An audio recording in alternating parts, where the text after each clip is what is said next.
5:33 p.m. I would like to ask everyone to please silence all cell phones. A quorum of the board members is present in the board auditorium, and they are from my right on the platform: Cassandra Ozanne Bandy, Michelle Cruz Arnold, Jeanette Garza Lindner, Angela Lamont Flowers, me, Audrey Momanai, Rick Campo, Rolando Martinez, Paula Mendoza, and Adam Ravon. If there are any elected officials in the audience this evening, please stand and be recognized.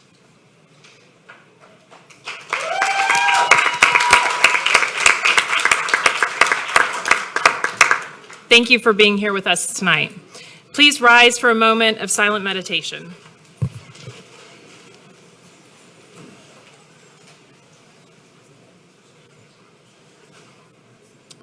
Please remain standing for the Pledge of Allegiance and the pledge to the Texas flag. I pledge allegiance to the flag of the United States of America and to the republic for which it stands, one nation, under God, indivisible, with liberty and justice for all. Honor the Texas flag. I pledge allegiance to thee, Texas, one state, one and indivisible. Thank you.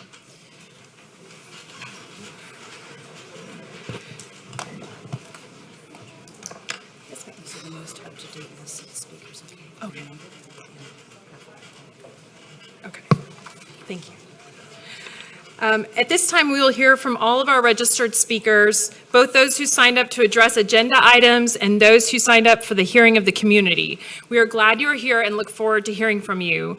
We'll group our speakers by format rather than specific topic, beginning with Zoom speakers and followed by in-person speakers. Public comment during school board meetings will only be available to those persons who have signed up to speak prior to the meeting time per current protocol. Verbal and other disruptions by persons during the school board meetings are not acceptable, as they inhibit the board's ability to conduct business and the public's ability to observe those processes. Disruptions do not serve the interests of the students of HISD or the community. Persons who participate in such behavior will be given one warning, and if the disruptive behavior is repeated, they will be asked to leave the meeting. We have 35 registered speakers who will be limited to 1 minute per person per board policy, as we have more than 30 speakers signed up to address the board tonight. We ask that you stay on topic and refrain from naming individuals, especially students, as their identity is protected under the law, but you may name your own child.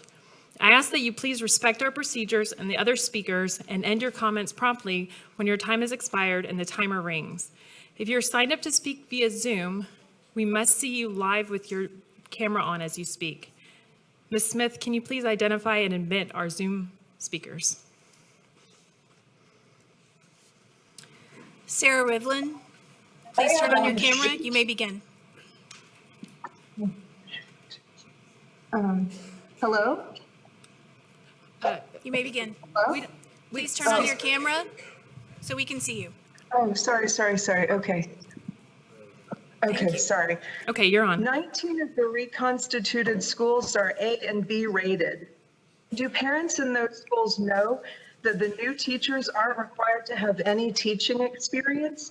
Even worse, Amplify, this required scripted reading curriculum, is very bad. Teachers say it's developmentally inappropriate and dry. This is an actual writing test in a second grade Amplify workbook. Why is the War of 1812 often referred to as America's Second War for Independence? In your response, describe what caused the war and Great Britain's three-part plan for defeating the United States. Some teacher quotes about Amplify. The children are so overwhelmed, they cry because they don't understand it, and the speed of the lessons doesn't allow time to go back and reteach it. There's nothing decorating the halls. I didn't want to hang worksheets in the hall. I wouldn't want my children taught this way. Thank you. Thank you. Our next speaker? Ms. Smith, do you have the next speaker? Melissa Yarborough, please turn on your camera. You may begin.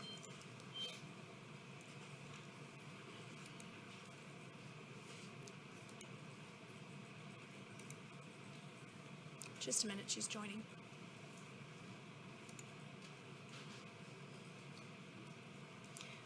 Melissa Yarbrough, please turn on your camera. You may begin.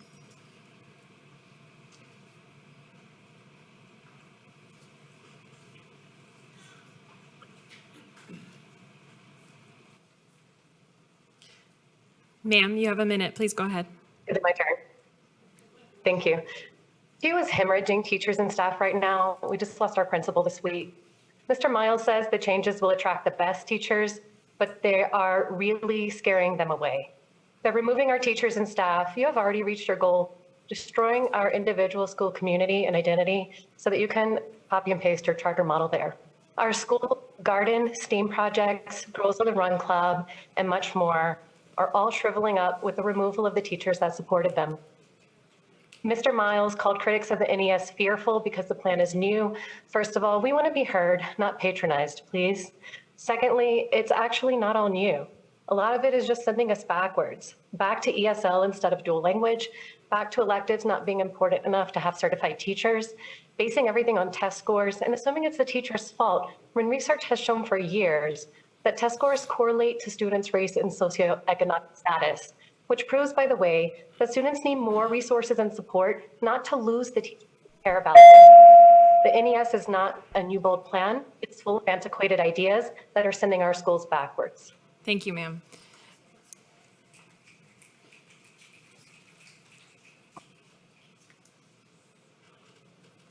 Dr. Pamela Bovelin, please turn your camera on. You may begin.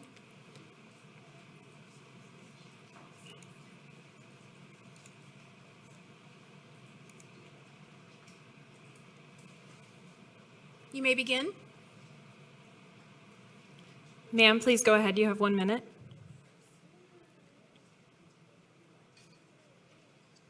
Ms. Boveland, can you hear us? Oh, okay. Yes, ma'am, you have a minute. Yeah. Please go ahead. I can hear. Thank Okay, you. please. I'm very concerned, especially in this atmosphere of Juneteenth, when a vote is being taken and it's so many people died for us to have those votes. Hattie Mae White had to endure years of racial slurs and attacks. But more specifically to the agenda item, please do not allow the watering down of magnet programs. That's all he wants to do, is water it down. And so while other schools will maintain their quality magnet programs, the 28 schools that he's decided needs his help, which most of them do not, because all of them are Bs, then it is imperative that you not do this.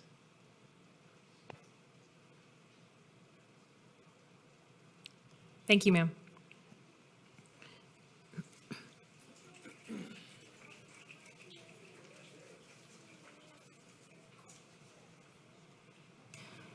Sister Mama Sonia, please turn your camera on. You may begin.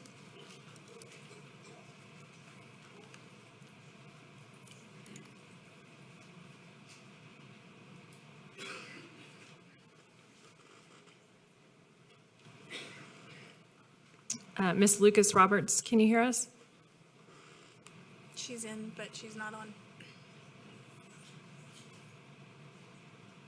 Ms. Lucas Roberts, you are ready to speak. If you can please turn on your camera. She may have stepped away. She's not. She's in the room, but she's not. Okay. We'll move on, and if she's available later, we'll get her in. Is Ms. Moreno on?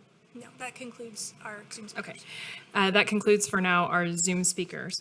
Next, we will hear from our in-person registered speakers. All speakers are assigned a number according to when they arrive to check in. We'll begin with speaker number 1, followed by number 2 and number 3, and so on. Please state your name when you begin speaking. And I think I have a list, so I'm going to try. Michelle Williams is our first speaker, I believe.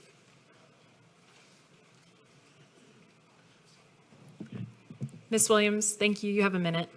Thank you. Good evening. My name is Michelle Williams. No, go ahead. We'll come back to whoever. I think that was somebody on Zoom, but go ahead, please. There's no debate that all of you all are successful individuals. So this should be easy for you all to understand. Under TEA's job description, it says that you assume all the powers of our elected board members. What I'm saying to you all today is our elected board members would never allow any superintendent to miss public comment. It sends a message of disrespect and unprofessionalism, which I know none of you all would actually allow that at your board meeting. So I'm asking you all today to actually set expectations for him that are professional and respect our communities. Also, I've given you all packets on TIA. Please don't allow him to change our teacher evaluation. We just transitioned to TES, and it's not fair to take money from one system to another for NES schools. Educate yourself on House Bill 3, please. Thank you. Thank you, ma'am. Next speaker, number 2, is Christy Brewster. Yes, I'm Christy Michelle Brewster, certified school nurse. Yep, I'm back. Back again. Last week, I heard the justification for the request for the homebound waiver, and it was said something like, to help improve special ed. Well, in the eligibility, it said special ed and regular ed. What's happening to my regular ed students? I didn't hear any justification for them. Please advise. Secondly, you already know this, but I'm gonna say it anyway.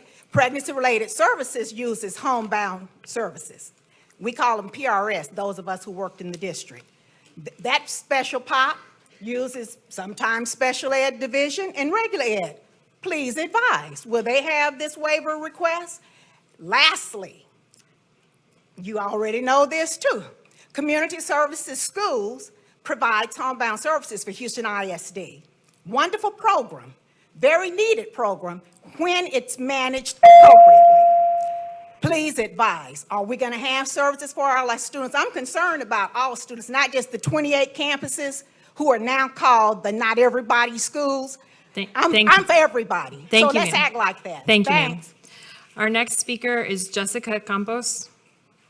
Speaker number 3. Yes, ma'am, you have 1 minute, please. I would like to acknowledge Mr. Miles. He did come outside after the media left on our protest that Thursday morning. Thank you for coming out to speak to us, Mr. Miles, but we aren't buying what you're selling. I'm really glad that that we were able to get your attention and that you recognize that you made all these drastic changes without our Spanish-speaking community's approval or acknowledgement. Please stop keeping the truth from our people and putting us at the end of the line to speak. I was here last Thursday, and although I got here early, you put me in a room with a camera and a screen, and I sat and looked around, and all I saw was black and brown faces, and I realized that you used the Zoom room discipline strategy on me and my community. I've never felt so discriminated.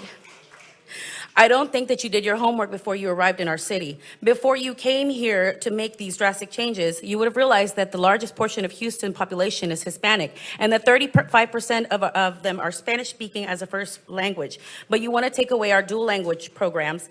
Our community is 97% economically disadvantaged, and you want to take away our wraparound specialists. Thank you, ma'am. Thank you. Our next speaker is Analia Espinoza. Ms. Espinoza?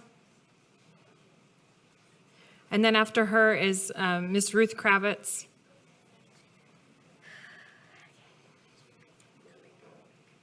Hello, my name is Analia, and I would like to speak on behalf of the next generation. You taking our schools because they seem unfit to your eyes despite the hard work and effort put into them truly makes me believe that you see us as nothing but black and brown schools in a not so wealthy community. Now you're trying to take away opportunities such as magnet and bilingual classes because they seem unnecessary to you despite them being one of the many reasons these children succeed in life. Then you will no longer tolerate bad behavior in schools, and by doing so, you put these children in classes by themselves, away from their classmates, only to look at a screen and nothing more because they were too difficult for you. I say this because I was put in a similar situation for a whole year, all because of a mental disability that the school had no tolerance for. I beg you to not make children slaves to your education system where they cannot express themselves through art or through opinion. We have a voice. Why try to change a community that has been built on teamwork and try to break it down because it's not to your liking? I hope that you finally take our voices into consideration, and by doing so, you let these dedicated teachers have their jobs back, because they are the reason my sister, who has struggled with a disability all her life, is thriving and successful in her classes. They are the reason these children have been able to express themselves and just be kids. We've gone through so much painful change through these past years, especially with COVID, especially as a small community. So please do not take what we have built together away. Thank you, ma'am. Ms. Ruth Kravitz, followed by Tia James Glenn, and then Susan Espinoza.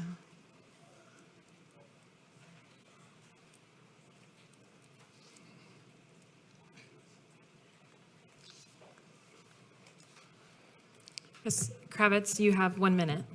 Thank you. My name is Ruth Kravitz. I wish Mike was here. I'm a former AP Calculus and math teacher and administrator. Student outcomes are important, but not if test scores are first and students a distant second.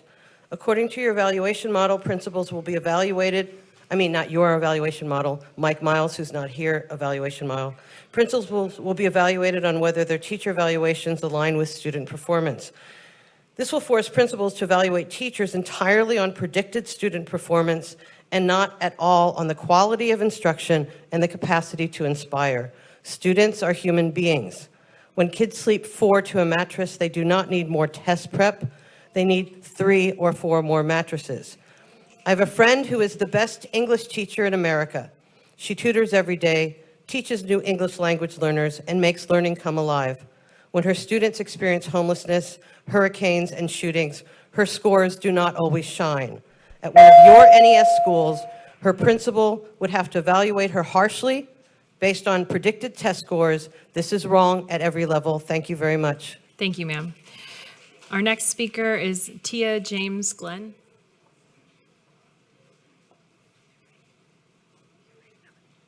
Yes, ma'am, you have 1 minute. Okay. My name is Tia James Glenn, and I'm a current HISD parent in the North Forest feeder pattern. My daughter is a recent graduate for pre-K4 from Barnwood Early Childhood Center. I want to stress the importance of early childhood centers in the district. With their prioritization of pre-K, it allows them to focus on education and socioeconomic learning for those kids to have those kids ready for elementary.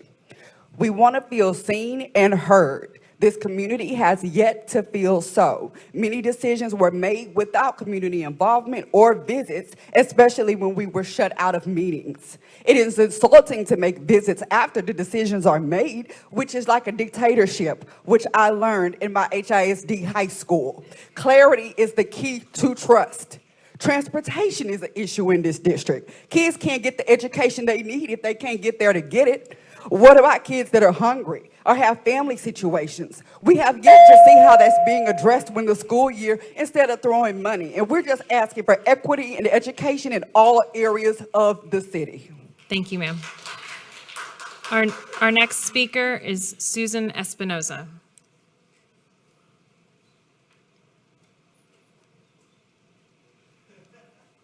After Ms. Espinoza will be Courtney Revels and then Sam Smith. Ms. Espinoza, you have 1 minute. Thank you. I am an HISD teacher of 26 years. I've taught special education all of those 26 years here in HISD. I have lived in HISD my whole entire life, and I am a taxpayer and a voter. I have block walked and I have knocked doors for my school board members. I didn't vote for none of y'all. None of y'all did I vote for and worked hard to get you in that position. So as a voter, I do not approve of this board. Secondly, as a teacher, many things have already been brought up. Things that are going to be taken away from our children. I've worked in special ed 26 years. I know what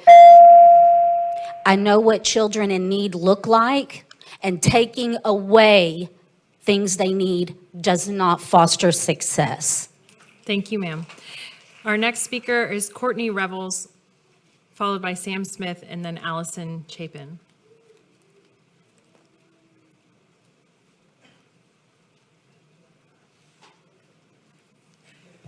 Ms. Revels, you have 1 minute. Thank you. My name is Courtney Revels. Hey, y'all. I live in the North Forest area, like the other young lady, the Not Everybody Schools area. And I was just wanting to speak on not to approve the remote learning because we've suspended so much board policy as of already. This could have some unintended consequences. So suspending another policy is just not something we're in line with. Like someone said earlier, these are not decisions that our elected board would be making, and our superintendent at least faced the fire before. He had the same group of people having the same issues with our schools, just not being invested in by the state. It's always been a state issue. We deal with recapture. That means they take our money. We can afford to pay our teachers, but they're taking our money and putting it back into state revenue. So yeah, don't approve that. No more suspending board policies. Thank you. Thank you, ma'am. Mr. Smith, followed by Ms. Chapin, and followed by Erica Washington Phillip. Mr. Smith, thank you. You have a minute. Good afternoon. I see Mike Ford not here today again. My question is, for the 29 schools that's in my area on the north side, y'all taking the programs out that help the kids. So my question is for you board members, when you going to grow some balls and tell Mike Miles no? Because our kids, I live in, our kids are underserved. Kids don't have meals at home, their lights is off, they're sleeping on the floor, and mom and dad in jail or brother raising their kids. I'm asking you board members today, grow some balls and tell Mike Miles no. Thank you. Our next speaker is Ms. Chapin, followed by Erica Washington Phillip, and then Norma Thomas. Good evening. My name is Allison Chapin, and I'm a teacher in HISD and a member of HFT Local 2415. I wish to address the board this evening concerning several items on the agenda. Item number 1, the budget shouldn't be approved because of the loss of wraparound services and other campus-level roles that directly service student needs, mental, physical, and educational. I find it odd that there's $2.6 million being put into instructional and school leadership, but there's only one, I'm so sorry, I got my numbers mixed up. Anyway, you shouldn't be paying the board for more chiefs than there are Indians, and that's the way the budget looks to me. And you're taking money from counseling and guidance and mental health services for students.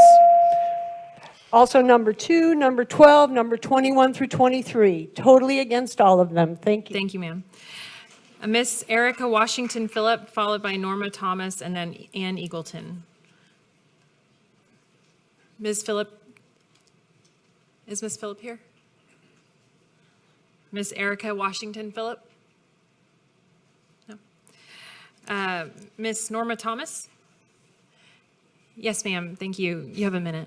I'm Norma Thomas. I represent the Partnership for School Improvement, formerly the Coalition of Schools in Acres Homes, where we once held charter with Houston ISD for oversight of our schools until a new leader came in with a new plan and watched all of our schools begin to struggle. I will forward information to you about our organization so that you have it before you visit Acres Homes next week. We're asking that you visit us not just to come and tell us what it is that you plan to do, but to also listen to your taxpayers and your voters, because we are intelligent enough to know what it is that our schools need in our community. We do have questions, and we hope that you will make time to answer those questions. For example, number 1, why is Highland Heights on the NES list? We meet with our principals every month, so we had no indication that Highland Heights needed to be on the NES list, and we need answers. We also want to know are you aware that some of the things that are proposed in the plan have already been done in HISD and have already failed? We would like answers. So we hope that you would come to Acres Homes with answers, and please make sure Mr. Miles is present and on time. Thank you. Thank you, ma'am. Our next speaker is Ann Eagleton, followed by James Wooten, and then Hector Morales. I think it's Mr. Morales. Ann Eagleton? Hi. Yes, I'm very concerned with the way the meeting went last week. It was supposed to be a budget meeting. The CFO spoke for 8 minutes. Mike Miles spoke for over 2 hours. I still don't have a clue what you're passing. It's like you borrowed a page from Nancy Pelosi of you have to approve it so we can know what's in it. That is not appropriate. That is not transparency. I'd also like to talk about that setup last week. I just want you to know, why were you at 8-foot tables? Was he afraid you would have fisticuffs? I mean, it was ridiculous. You kept people out of the room so you could have a ridiculous furniture arrangement. And it made you all look small and silly. He works for you and us, not the other way around. And that the tail is wagging the dog, and make it stop. We don't want to pay for it. Thank you. Thank you, ma'am. Our next speaker is James Wooten, followed by Mr. Morales. Mr. Wooten, you have 1 minute. Yes, sir. my name is James Wooten. I work for HISD at the Houston Museum of Natural Science. I'm speaking to ensure that this changeover doesn't impact the program that's been serving fourth graders at the museum since about 1966. They come to our museum, they receive a learning lab experience, a planetarium show, and a guided tour of the museum. For many of these kids, it's the only chance to visit the Houston Museum of Natural Science. I don't know if anyone in here was in fourth grade and came to our museum, and they get a chance to see a planetarium show and, of course, to interact with actual museum specimens like this. These things are hard to replicate in a classroom. And we design our labs and our planetarium shows to reinforce the Texas TEACS and the HISD scope and sequence.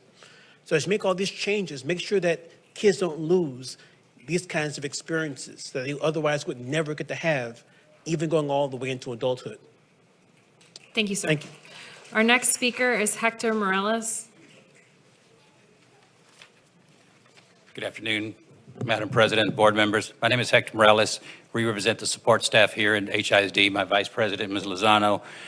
I hope you received the two copies that I gave you guys to look at.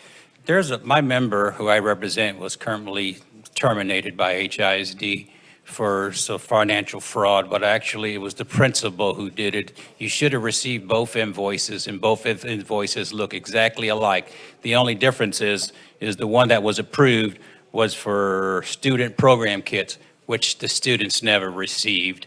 I think if you're going to come in and try to do the right thing, then you need to look into the fraud that's being committed by some of these principals at these schools, and that needs to be looked at very thoroughly. I hope you received the two invoices that I gave you. The difference is one says student program kits, and the other one says stuffed wing meals, including 3 wings, fries, and a drink. Thank you, sir. Our next speaker is Selena Manzano, followed by Elizabeth Ortiz, and then Stefan Hester. Ms. Manzano? And is Ms. Manzano going to have? She will need an interpreter, so I'll Okay. interpret for her. Okay. Buenas tardes, mi nombre es Celina Manzano. Good afternoon, my name is Selena Manzano. Soy una madre de la escuela Pew Elementary. I'm a mother from the Puke Elementary School. Quisiera que este mensaje no se distorsione I wish that this message is not distorted, y los hispanos tengamos un poco más de atención. and that Hispanics have a little bit more of an attention. A nuestras escuelas nos están quitando a nuestros maestros, a nuestros directores y al personal de la oficina. They are removing teachers, principals, and office personnel from our schools. Por favor, ya no nos quiten el programa bilingüe, Please las do not clases de arte, las bibliotecas, entre otras. Please do not remove our bilingual program, our art, our library, amongst other things. Necesitamos a nuestros maestros, a nuestra familia Pew. We need our teachers, we need our Puke family.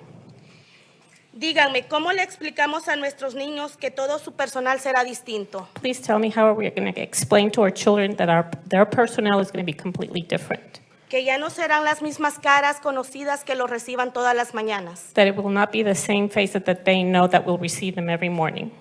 Queremos salvar a nuestros maestros. Por favor, escuchen nuestra voz hispana. We want to save our teachers. Please hear our Hispanic voice. Gracias. Thank you. Our next speaker is Elizabeth Ortiz. Ms. Ortiz, you have 1 minute. My name is Julio Ortiz, and I'm a 6th grader in HISD.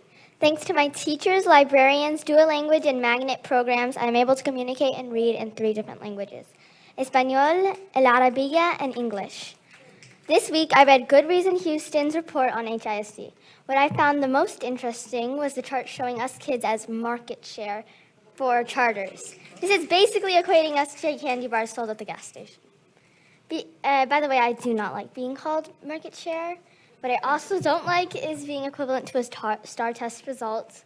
About STAR, I really don't like how you made our teachers scripted and pushed us onto computers instead of face-to-face.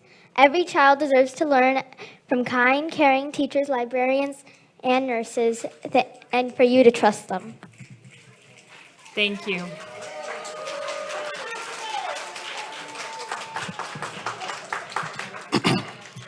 Thank you for coming to speak with us tonight. Mr. Hester, followed by Sean Rushing, and then Sarah Terrell. Mr. Hester, you have 1 minute. I'm here to address Mr. Floyd, Mike Miles, the man that cowardly didn't show up today until after everybody's done speaking. Mike Miles, your real name is Floyd, a black man's name that you don't carry and you're ashamed of carrying, so you use Mike. When studying history, Floyd, don't you know that slave masters use half-breeds to carry out their plans? Not saying that mixed blacks aren't black, because some of our strongest leaders were mixed, but there were others like you who were appointed by his master to destroy and divide the slaves, which in this case, the poor and underprivileged kids of my community of Cashmere Gardens and Fifth Ward. You will not fool us with your military awards and diplomacy, because the military has never served my people. It has only served the white man's agenda of colonization of the world. Now I'm asking you, Floyd, please step down, because Fifth Ward won't. And as well as all you people sitting up at these front desks, they just put you here as a distraction as well. You guys serve no purpose sitting up there. Y'all just sitting here so y'all can separate yourself from the people. Ms. Rushing, followed by Sarah Terrell, and then Kendra Yarbrough Camarena. Ms. Rushing? Good evening. Thank you. My You have a name minute. is Sean Russian, and I want to let you all know I know what the hospital model is. I worked at MD Anderson for 28 years, and one thing that you're missing when you choose to change things is you're missing service excellence. You're missing the facts that you need to engage all stakeholders. The stakeholders are not just the children, they're not just the adults, they're not just you all, they're not just the superintendent, they're all of us. Also, I would like to just share with you some of my concerns, because as one who has demanded that my children receive a free, appropriate public education, and one who tried charter schools, I ask that you realign your thoughts. Respect and empower the fact that we choose HISD. For many years, many of us have worked to ensure the children of our communities have access to more than our children had. However, we have had plans and individuals who visit for short terms and then leave us to move on to other projects or experiments.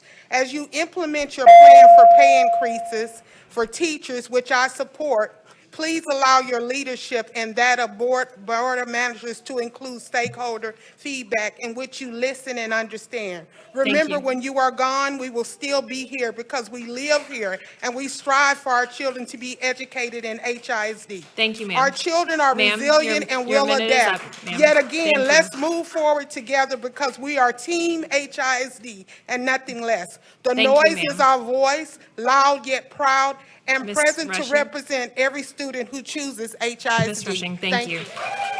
Our next speaker is Sarah Terrell, followed by Kendra Yarbrough Camarena, and then Vera Moore. Yes, ma'am. Run it like a business. But when that business product is children, you don't say that part out loud. But it's simple. We're going to slash magnet programs to save money for the vaunted teacher pay raises. We're going to use 1099 contractors instead of real teachers. So let me tell you what I saw on the internet of what dyad looks like. On the video on YouTube, and I'd send you the link, but you don't have emails, you can see some pretty interesting stuff. You can see a kid, a bunch of kids on stationary bikes. I believe Mike talked about that last week. You can see some kids in a hot parking lot doing something with traffic cones and a basketball. you can see a bunch of what appear to be fifth grade boys sitting on a cafeteria floor playing patty cake. Yes, patty cake. I assume that's phys ed. There was one more scene of a classroom with people, with one boy running and everybody watching. Thank you, So ma'am. Destination 2035, like Destination 2016 and 2020 before it, is a pump and dump, and we're going to get dumped. And you, you're going to ma'am. be dumped with it. Thank you. Our next speaker is Vera Moore, followed by Karina Quesada, and then Allison Newport. Oh, Gracias. sure. All right, so my name is Kendra Yarbrough Gambarena. My overall concern for tonight is that the board is considering suspending policy that was created based on the vision of the district. I know in the past, visions change, and in the past, when the vision changed, the policy is amended, not suspended, and that's a big difference. And so one of my concerns with this is that when you don't have any policy whatsoever to provide any type of guidance, then there becomes a problem with any type of, it's almost like unlimited government, what I used to teach, okay? It's unchecked decision-making that occurs. This may be your goal, I don't know. It may be that you have not seen the big picture of the potential unintended consequences of you suspending this board policy, even if it's temporary, but you need to really think large. Because when you suspend this board policy, whichever ones you decide to suspend tonight, there will be unintended consequences, and you will be the face of that. Thank you, ma'am. Our next speaker is Karina Quesada, followed by Allison Newport, and then Maria Benzon. Ms. Quesada? Vera Moore before. Oh, I'm sorry, Vera Moore? Ms. Moore, please go ahead. Okay. Hi, my name is Vera, and I am in high school in HISD. It is wrong for you to make every teacher in 28 schools, including Sugar Grove, which is in my area, reapply for their jobs.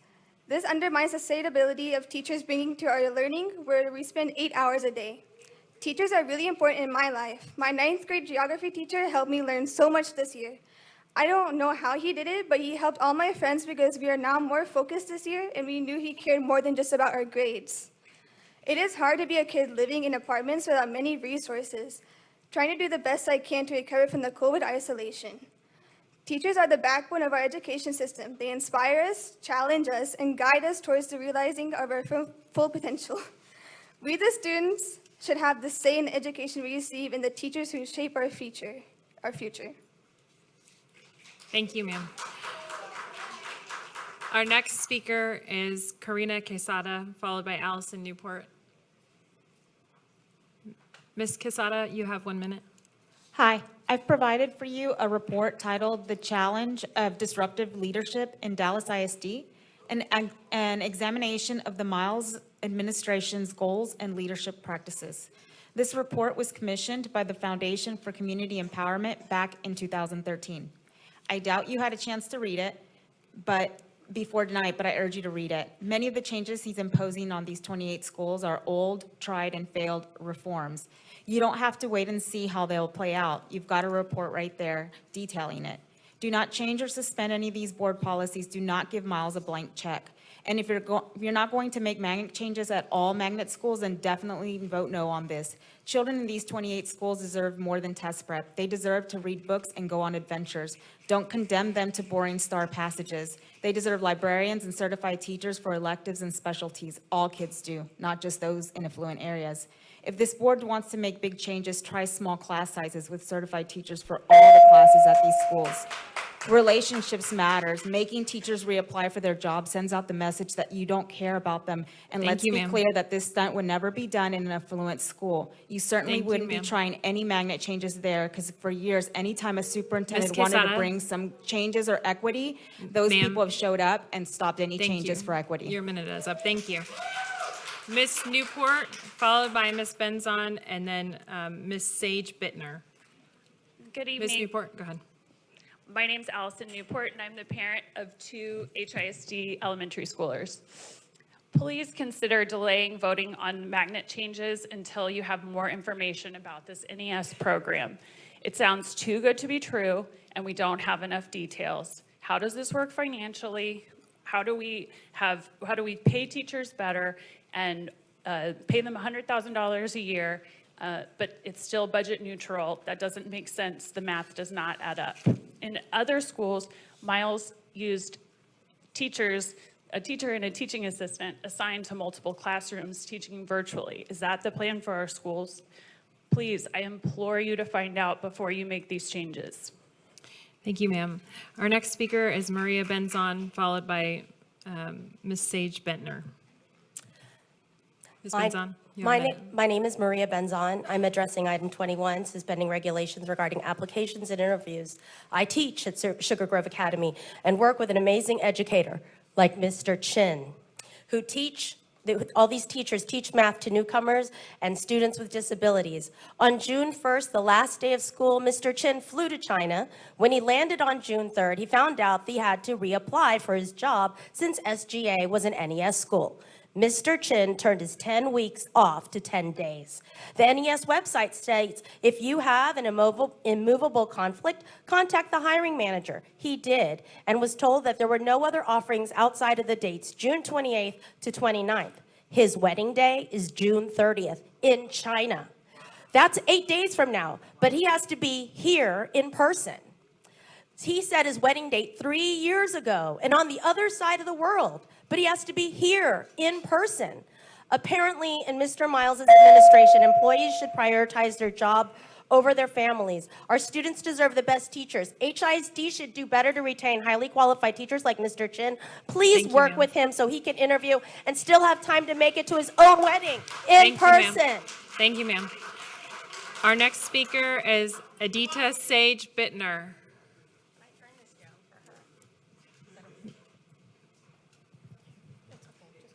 Ms. Sage Bittner. Hi, my name is Adita Sage Bittner, and I'm a fourth grader at Conda Elementary. I love my teachers, and I love to go to the library where the librarian reads interesting books to us.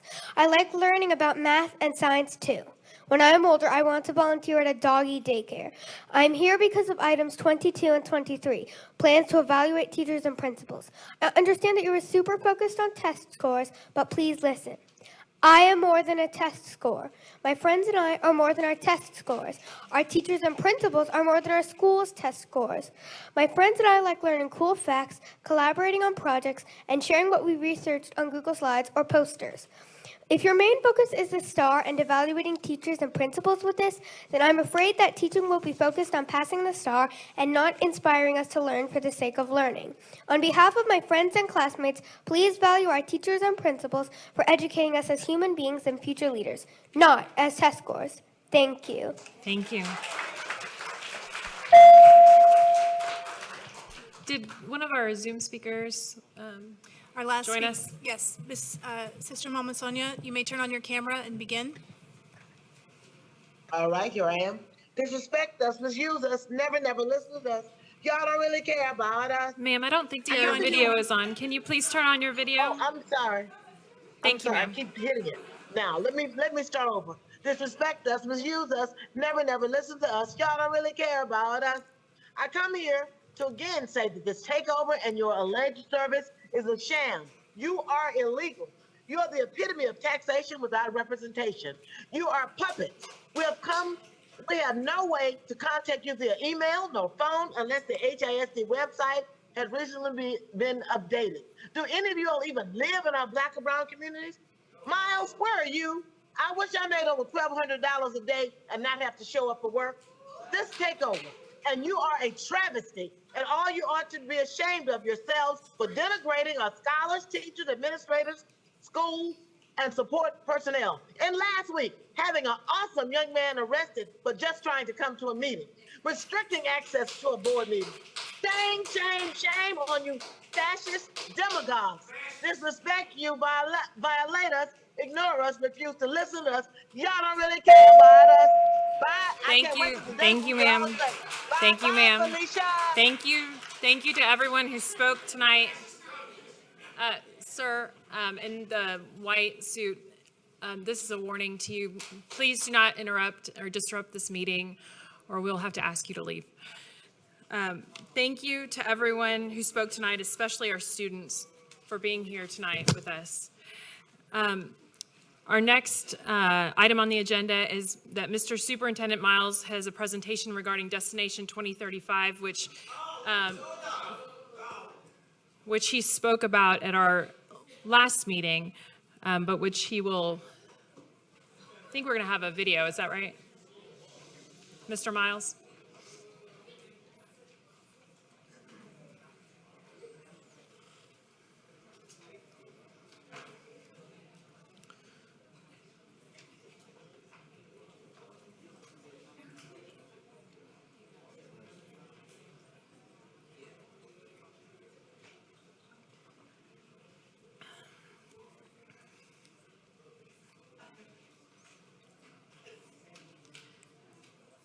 Mr. Miles, you have the floor.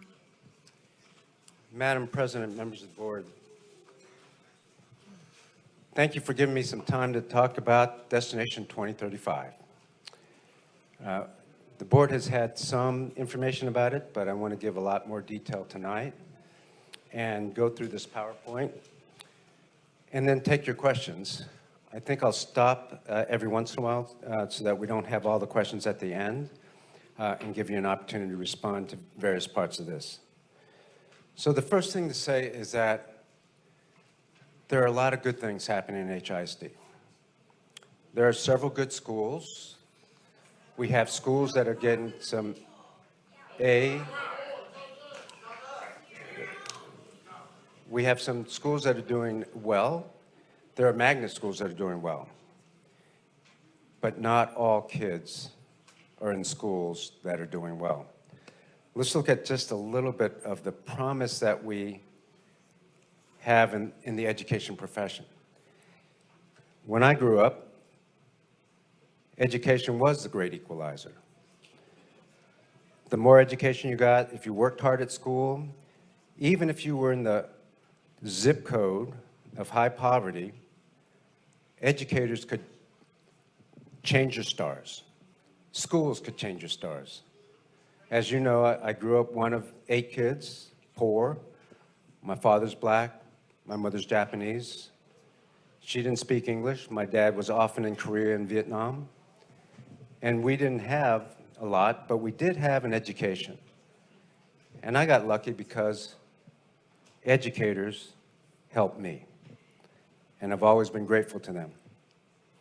But the promise of education being the great equalizer has largely been broken. That promise isn't true for all kids. That promise has been broken. In HISD, yes, we have some good schools. We have schools that are doing well, and we have kids who are performing well. But the vast majority are not. Let's look at the data, and then we'll talk about things that are not data. So the National Assessment of Educational Progress, that's the nation's report card. It's the most consistent test or assessment that American kids take because it's across the country and it's been given year after year. This is the latest one. The nation, let's just take 4th grade reading, for example. The nation's proficiency level, or kids who are meeting standard, reading at grade level, is 32%. 32% of our kids can read at grade level in the country in 4th grade. That is low. I hope as a country we're not satisfied with 1/3 of our kids reading at grade level.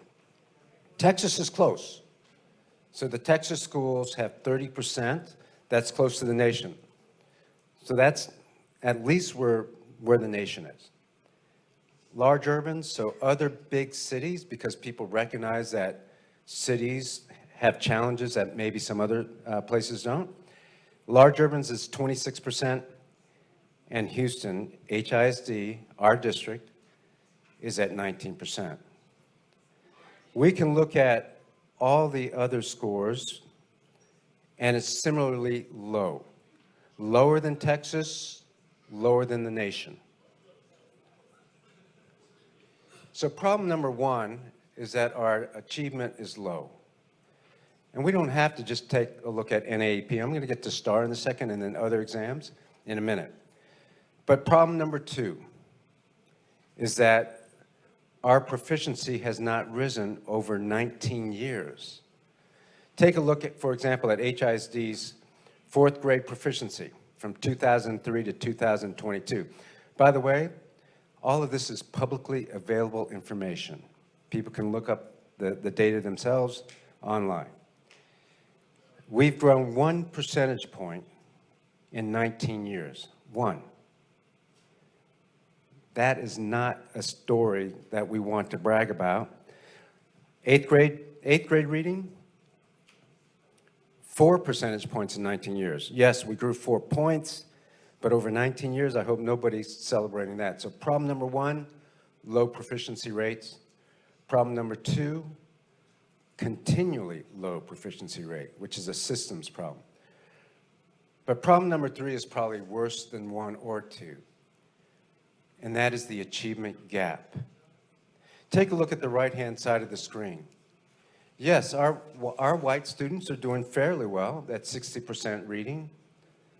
That's good. That's comparable to the rest of the nation and to the Texas schools.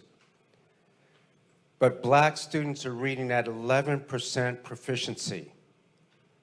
Hispanic students at 14% proficiency.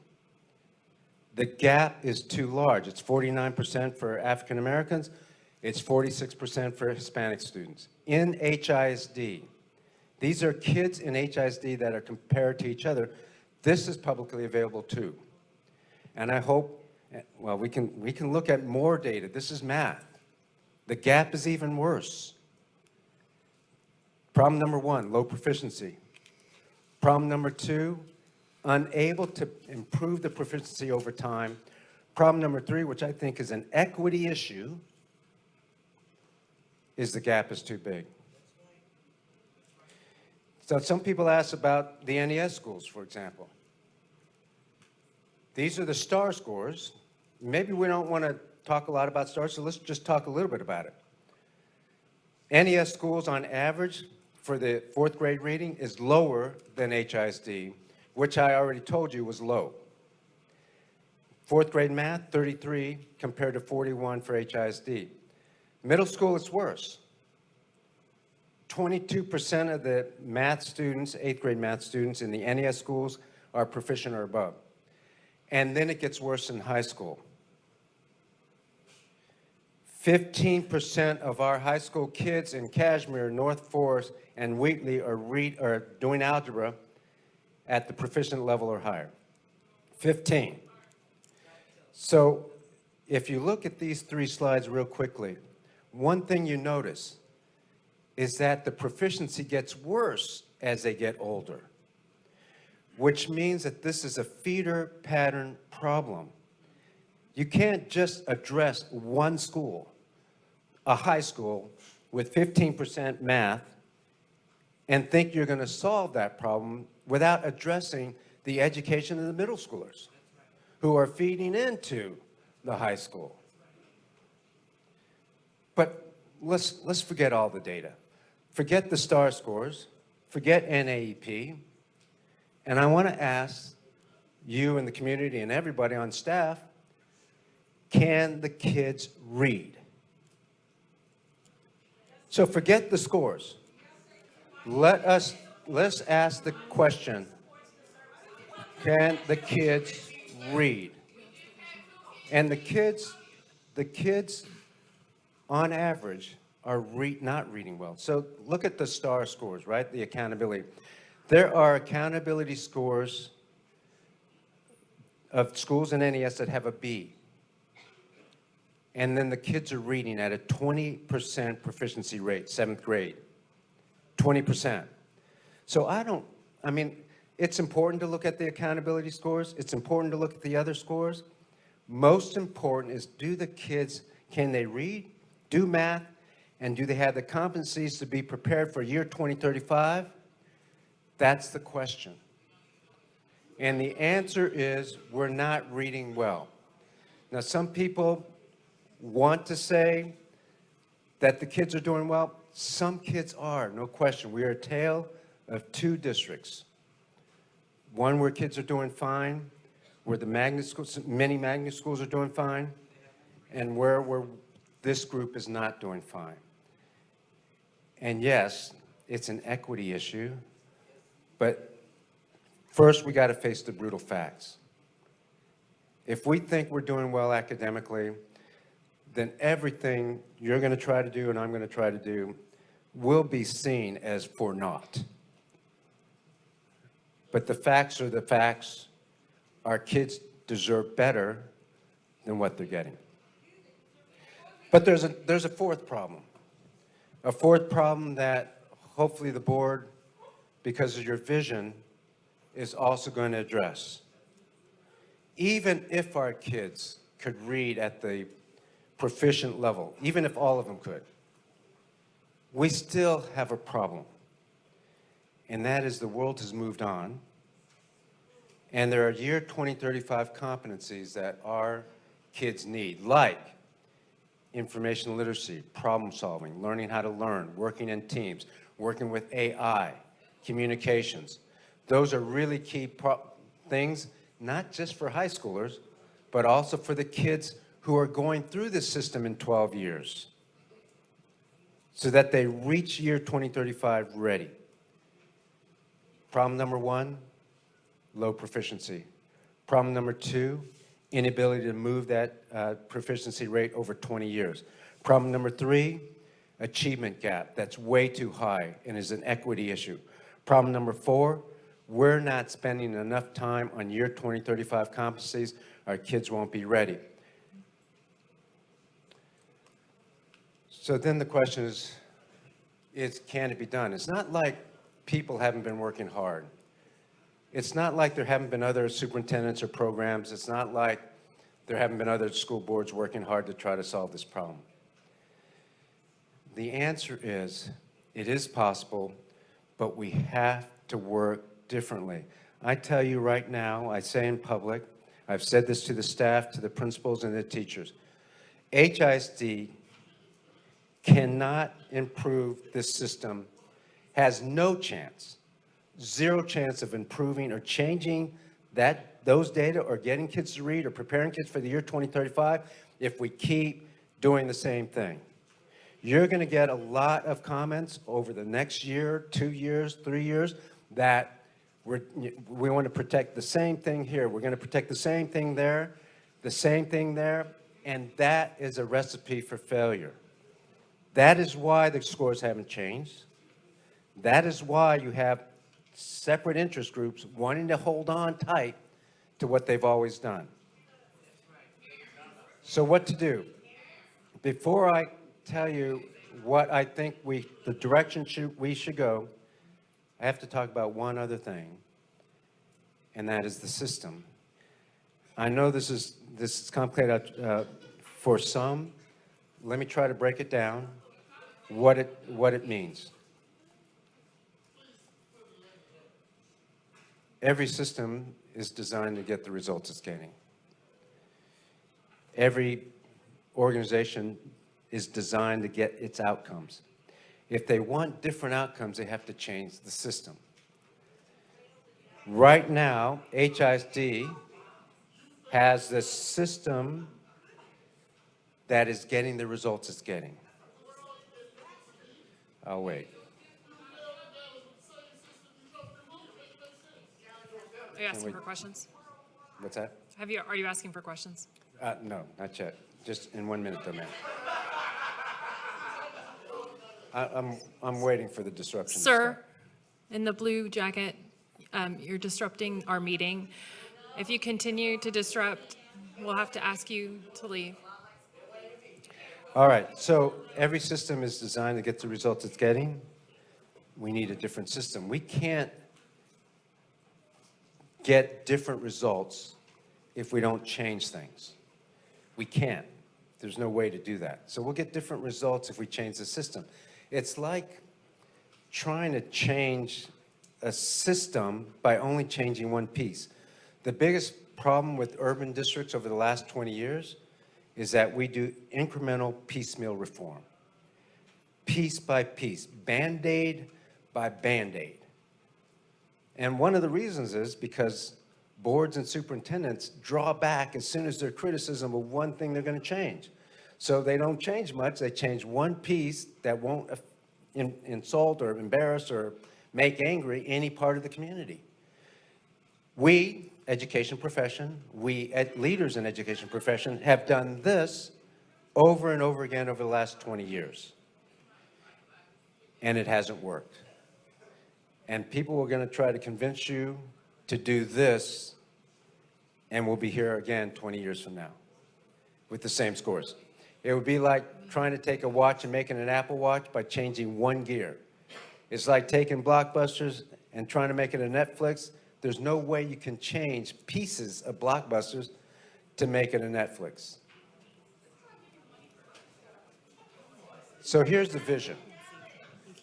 Here's the vision for people who want to hear the direction of the district and what we will try to do as a board, as an administrative team. We have to do whole-scale systemic reform, not piecemeal reform, but whole-scale systemic reform. We're going to try to do 150 schools, whole-scale reform, and I'm going to explain what that means in a minute. Not 273, because there are some schools that don't need transformation.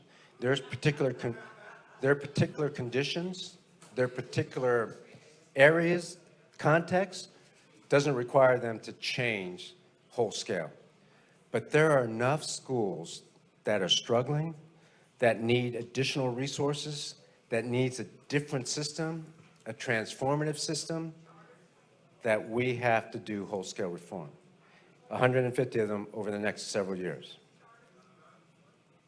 Let me stop there and take questions related to either the data, the system, and then I'll get into other goals and actions. On the data, sir, can you tell us, and you're probably going to get into this in a moment, but tell us on the data that you've looked at, how that relates to or informs what the plan is that you're going to set out for us. Yeah, so the whole focus, and you'll see in the goals, is to help kids read better, do math, and prepare for the year 2035. So the plan has to be informed by data, whether it's reading data, math data, or other data related to the competencies. So foundationally, one of the foundational skills, even for innovation, is being able to read. Even in the year 2035, you have to be able to read if you want the higher skilled jobs, if you want to be competitive in this environment and world. So reading is foundational. We will do other things, yes, but reading is foundational, so the data around that is really important. And so that's why I bring up the data. We have looked at, and we could give you many more slides on individual schools around the data. And again, not all schools are failing, not all schools are doing poorly, but many schools are. And so the plan is around bringing those schools up, keeping our strong schools strong, helping them with a little bit of improvement, but there's no need to take anything away, and we're not going to do that. And we're going to add to these schools too. Other questions? Mr. Ravon?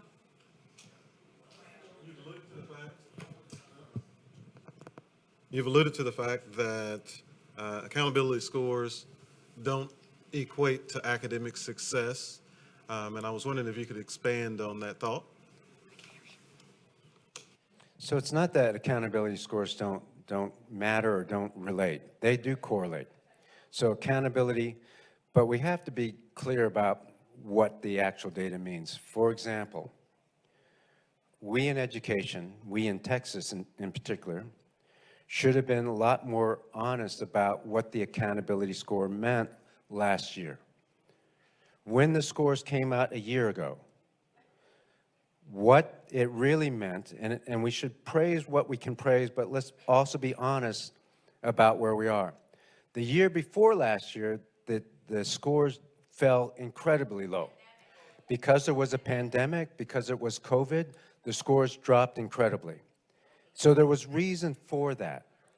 Last year, the scores went back up, but they went back up to normal, which was already low, in reading and didn't catch up in math. We, all the districts in Texas, got extra credit, more points, because of the growth. So when you drop down low and you come back to where you were, it's going to look like huge growth. It is growth, but it's growth that's from the bottom that we reached. And so now when we get the new STAR scores, there's going to be scores that are much lower, because we no longer get credit for the growth from way below. So we haven't been honest.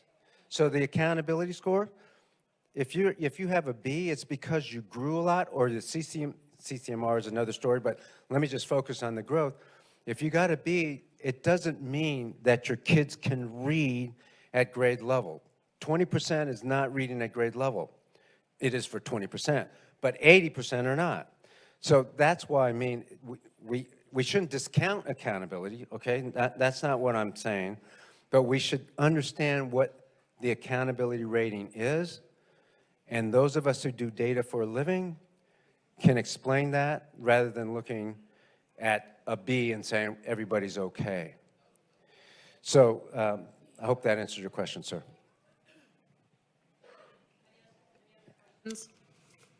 By hand raise, anybody? Any other questions?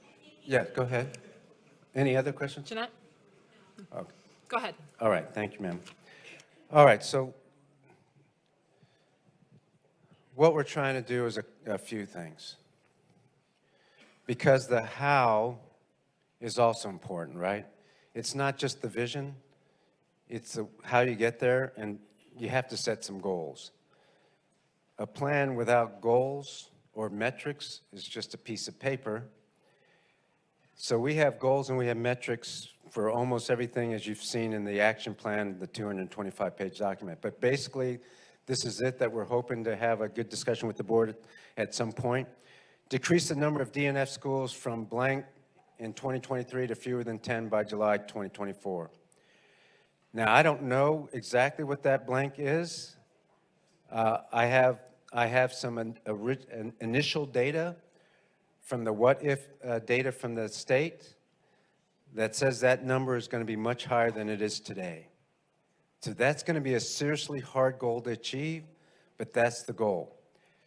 By the way, it's also one of the goals, one of the criteria for getting out of the intervention is not to have any schools with multiple years of DNF. So we want to get out of the intervention as fast as we can. That's got to be part of the goals. But at the same time, we're going to raise the overall accountability rating for the NES schools. We're going to achieve a 1.7 years of growth on NWA math and move the percentile growth 7%. That is a tough, tough goal to achieve. What that says is we're going to try to grow the kids almost 2 years, 1.7 years of growth. Most people only expect schools to do 1 year of growth in 1 year's time. Our gap is too high. If we have 1 year's growth in 1 year's time, that gap is going to be the same or just a little bit improved 10 years from now. So we have to do better than that. 7% percentile. If the gap is 30%, in 4 years we close the gap. If we get 7% percentile growth, that means moving the proficiency 7% a year. Most schools and districts wouldn't put anything up like that because the gap hasn't closed and they'd be afraid that they're not going to meet that metric. So we're setting challenging goals, real goals, that the board will hold me and the staff accountable for. Improve the quality of instruction. Yes, the quality of instruction is a leading indicator. Most strong principals and administrators can go into any classroom, or a school, stay for an hour, look at the quality of instruction, and tell you where your achievement score is going to be. Quality of instruction is a leading indicator, and we're going to focus on that. There hasn't been a focus on quality of instruction. We're going to do it, and you can see those goals right there. Third thing, special education has been a challenge for this district, but all districts. Yes, there are compliance things, and by the way, the district has improved on identifying kids faster. So that's a bright point, and that's a good thing to celebrate. We're not done with that, but that's a good thing. What we as a profession, and HISD also, has not done, we have not recognized and done something about the SPED load on our SPED teacher, the amount that we require special education teachers to do. Not only are we insisting on great instruction, but we have all this paperwork and compliance. So we have to address that clearly. And you know that in the plan we've talked about before, we're going to do that. At the same time, we're going to make sure that our special needs students with special needs, get great quality instruction. Some of our special needs students aren't getting good reading instruction. Sometimes a kid, and I say this as a person who's been in the field for 35 years, or 28 years rather, I say this as that because I've seen it where sometimes students are identified as a special needs student, but they never had good reading instruction. So they can't read, and then they get identified as special education a couple years later, 3 years later. So we have to do a better job in that, and that's why that's one of the goals. Finally, CCMR. I talked about year 2035. People are right to say that some of our schools are not getting the same amount of resources, the same programming as other schools. That's true. And one of the big areas is college, entering public service, and graduating with an industry-approved certification. We need to grow that. We also need to upgrade our CTE programs, especially at the NES high schools. Why should some schools have much better CTE programs and magnet programs and other schools are not? That doesn't seem right to me. That seems like an equity problem. Does it take more resources? Yes. That takes more resources. Now, what we're not going to do, we have schools that are doing well. And while these schools have magnet programs and CTE programs that are at this level and resourced well, we're going to try to maintain that for the schools that are doing well, trying not to take away. However, in order to provide greater resources here, we have to find money in the budget by cutting, being more efficient. And when we get new monies, it's not going to be spread equally. It's going to be prioritized to the schools that are the most needy with regard to our services. So services provided for our most needy schools is one of the things we got to do, and we got to prioritize the need. How do we get there? How do we get there? Here's what it really takes, guys. I got to spend a beat on this because it's not just about the programs. It's not just about the money. It's not just about how we prioritize. It's not just about the programs. It's about the courage. One of the things that I've been so proud of the board on is the courage you've already shown. I'm asking you that over the next year or two, you show the same level of courage day after day after day, because that's what it's going to take. I've been there, been through the fire. We're going to get, I will get criticized. I'm okay with that. I get paid for that. I apologize to you right now. I apologize to you right now because you're going to receive some of that as well. And board, you will receive some things as well as you already have.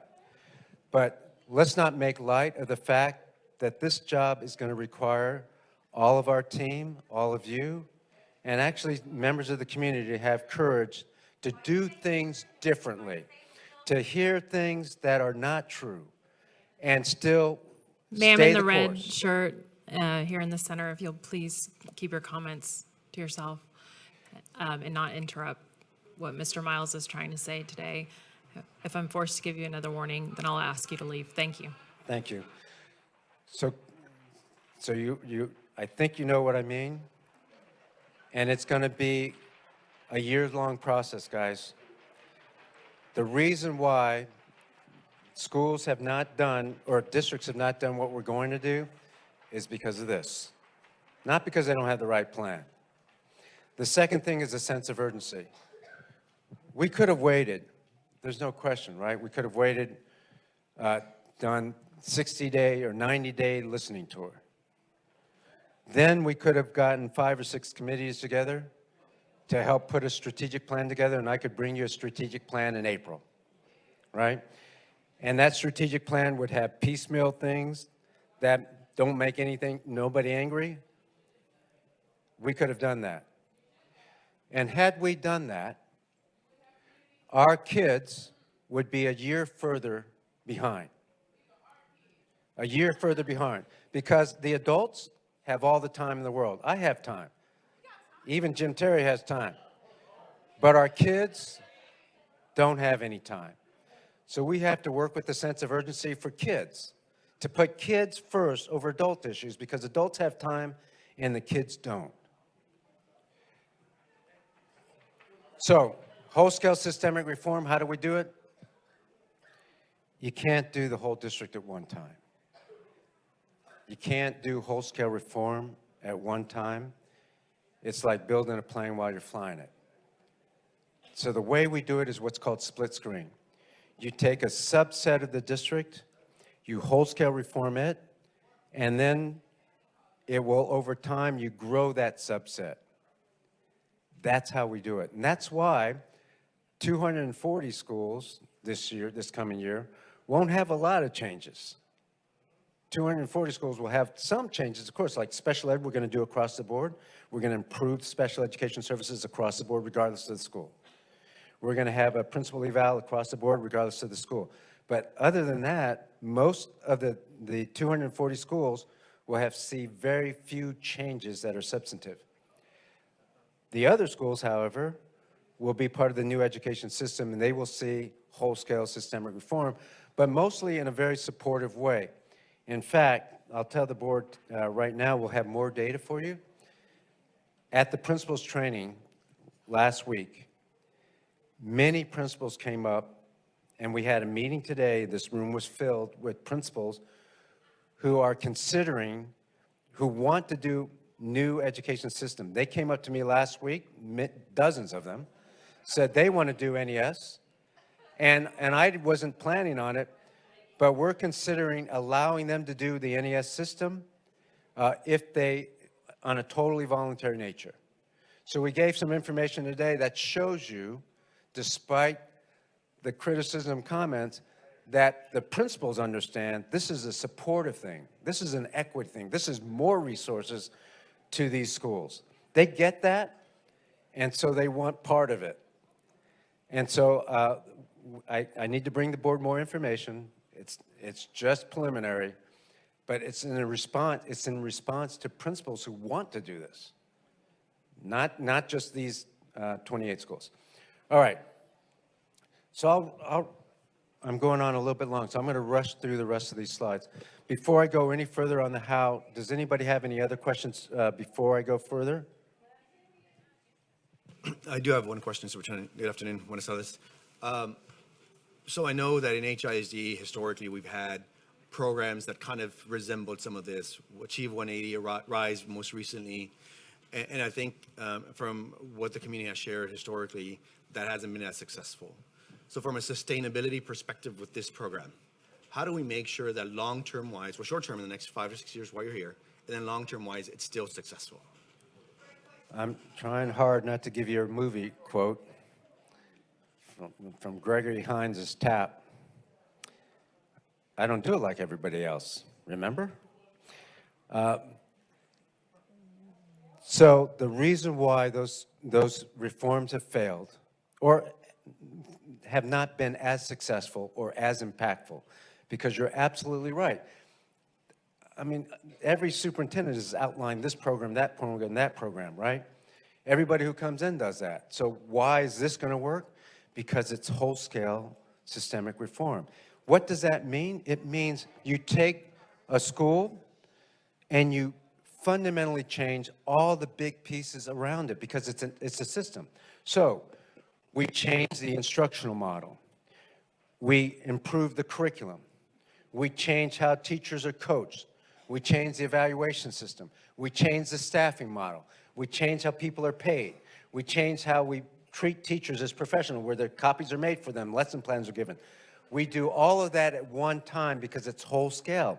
If you just do one piece of it, it's like curriculum, right? Let's say you say we need a new curriculum, but you don't have a program, or not a program, a system to implement it, to ensure that it's implemented correctly. Then it doesn't work. And you have curriculum or textbooks in boxes in the closet, even though you said you're going to implement a new curriculum. So it's whole-scale systemic reform. Yeah, go ahead. Thank you. I understand the urgency, and seeing the scores you showed earlier, that completely makes sense to me. One thing I do wonder, as you comment on how we won't impact schools that are high performing, is I'd be interested in metrics and understanding what good looks like in HISD. What can you comment on related to that, given our diverse district? Yeah, that's a great question. It involves a number of things, but let me just give you the big bullets on what good looks like. Number one, good looks like great quality instruction. We have spent 4 days with principals. We're going to spend more time with principals.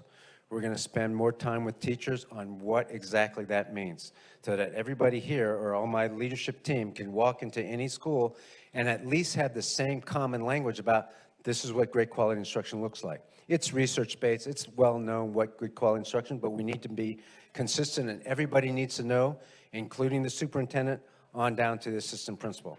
So that's number one. Number two is you have to have good, strong curricula, right? So things like a science of reading curriculum, those are the things that you need to help all kids. Number three, you have to be able to have high-quality instruction delivered by effective teachers who can get outcomes for kids. And then I can go on, but there's a couple other things. You have to have special education programs so that we're serving our neediest kids instructionally, not just through compliance. We have to have strong CTE programs, career tech ed, so that kids are prepared for college, career, the military, public service, or an industry-approved certification. So our strong schools, when we say effective schools, it's not just the ones that are getting A's and B's. It's the ones that are doing these things for kids. And that's what we'll try to preserve. And right now we have a lot of schools that are doing that. The reason why it's 150 and not 273 is because we have schools that don't need transformation, because they're doing what the things that I just talked about. Thanks for asking the question.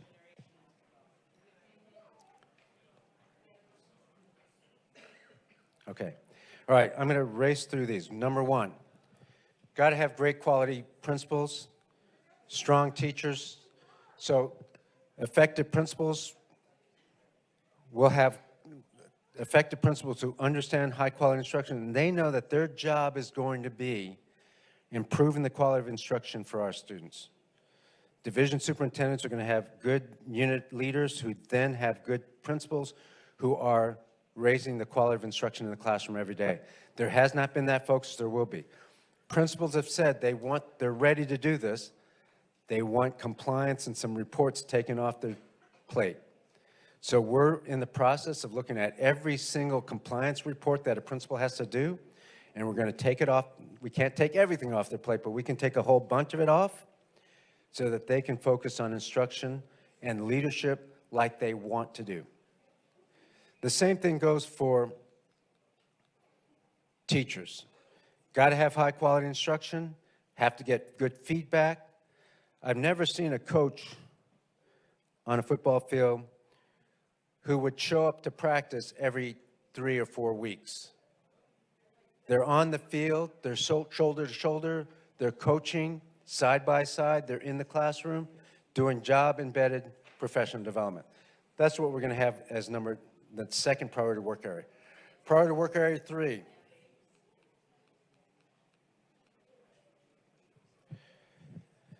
Central office. You all saw at the last budget meeting at the last week that the central office expenditures have risen 61%, while at the same time we lost 27,000 students. That wasn't my slide, that was the last administration slide that they presented to the board in May. But, you know, it's confirmed by us that that's the case. Central office has ballooned and number of students has declined. We want higher salaries. We want to prioritize our resources. We need to cut down the size of central office and make it more efficient. That doesn't mean that people aren't doing a job in central office. All of the people that are in the central office are doing a job. The question is, can we prioritize and make things more efficient and effective so that we push the resources to the classroom, push the resources to the schools? That'll be much more effective, cost less money, and then we can put the money into salaries, into special programs for our most underserved kids.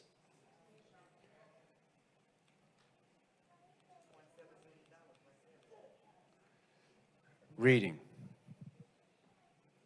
Yes. Reading, wars are over. In the end of the day, in order for a kid to read well, they have to be able to decode, that's what the D stands for, and they need language comprehension, which is knowledge, content knowledge, to support that reading. If they don't have content knowledge, it's going to be very tough. So that's one of the things we're going to focus on. Pre-K. Just today, I had a conversation with Marisol from early childhood. I told her one of the things we want to do was start with the NES schools, and then we'll also try to tackle the 8 early childhood centers. I want only 15 kids in a classroom. 15. Not 22, not 30 like they have right now. Some of the classrooms have 30, some have 22. I said a good reading program for pre-K, or good program for pre-K, has 12 to 15. So she's going to look at that. I asked her to tell me how much that costs. We're going to do it for the NES schools to start. Then we're going to look at the 8 early childhood centers. We're going to have to spend some money to make sure that the pre-K teacher only has 15 kids, not 22, not 30. I've been in the pre-K classrooms with 25 kids. That's almost an impossible job. You know, so we're going to have 15. I told her also that if, because of the size of the school, let's say they only have 6 classrooms, but they have 70 kids, 15 times 6 is, you know, already the too many or kids in the classroom. If we have to add kids to the classroom, if it's 20 or more, then we have a pre-K teacher and an assistant. You follow me? So we're going to shoot for 15.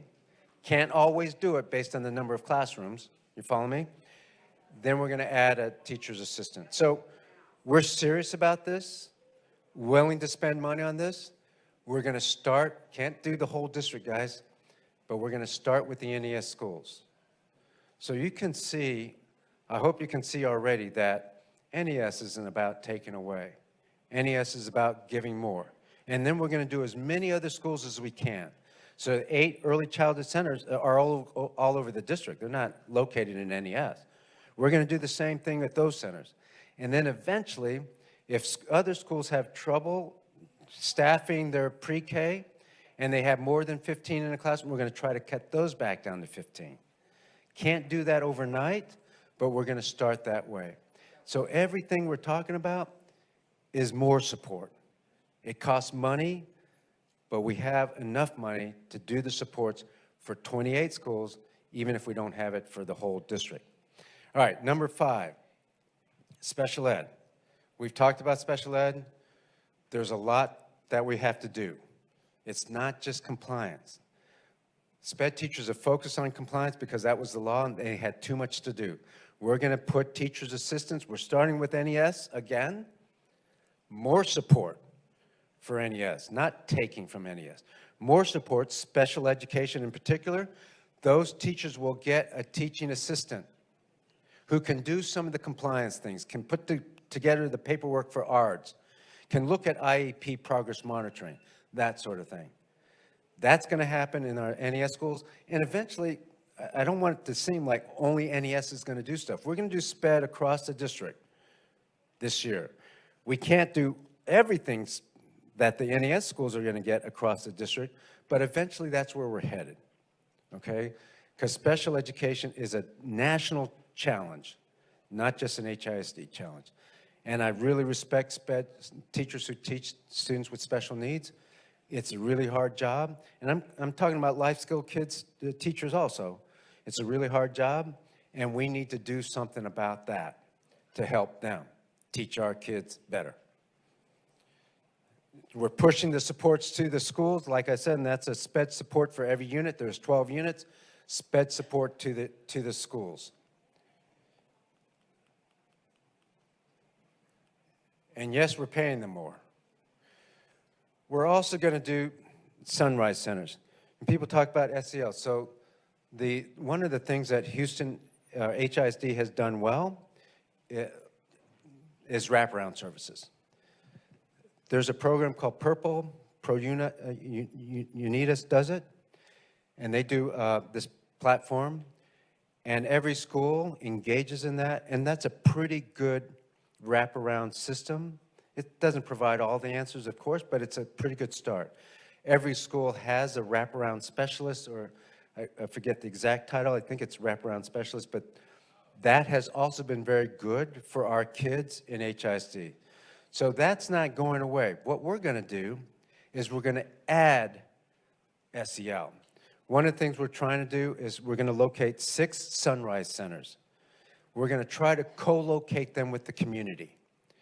And that means there's community that, part of the community already provides either food service, clothes service, and for our neediest students, we're going to co-locate with them, with the community centers.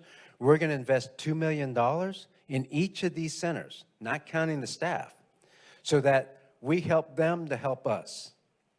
And that should be good for the community. This is an additive thing for our neediest kids. So the kids who are struggling the most with health or emotional services, they will have their schools, yes, still. And on top of that, we're going to try to benefit the community through Sunrise Center. And our most needy students, or students who are most traumatized, can also have an additional center to go to, as well as their school.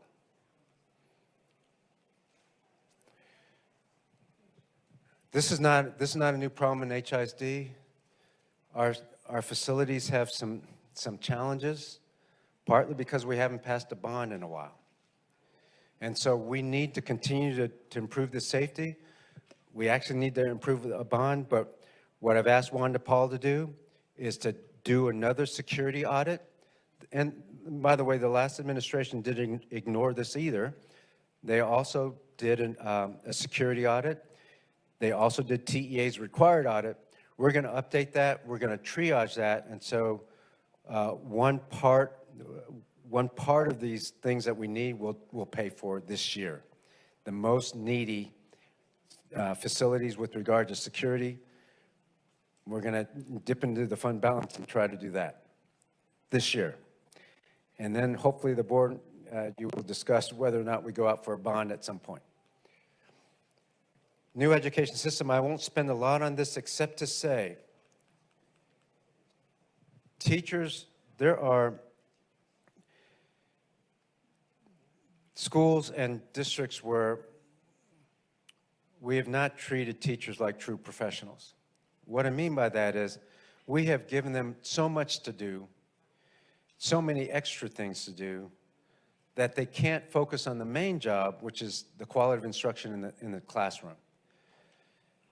And we need to treat them, it's called the hospital model for a reason, because we need to treat them like they're doctors. Only things we can't pay them like they're doctors, but we can raise their salaries, right? And what we need to do is make sure that administration, deans, counselors handle the discipline, so teachers can teach undisrupted. We need to provide their lesson plans for them. They can tweak it if they want, but we need to give it to them. We need to give them the PowerPoint, the demonstration of learning, the assignments, the answer keys. We need to make copies for them. This is what we're going to do in the new education system schools, by the way.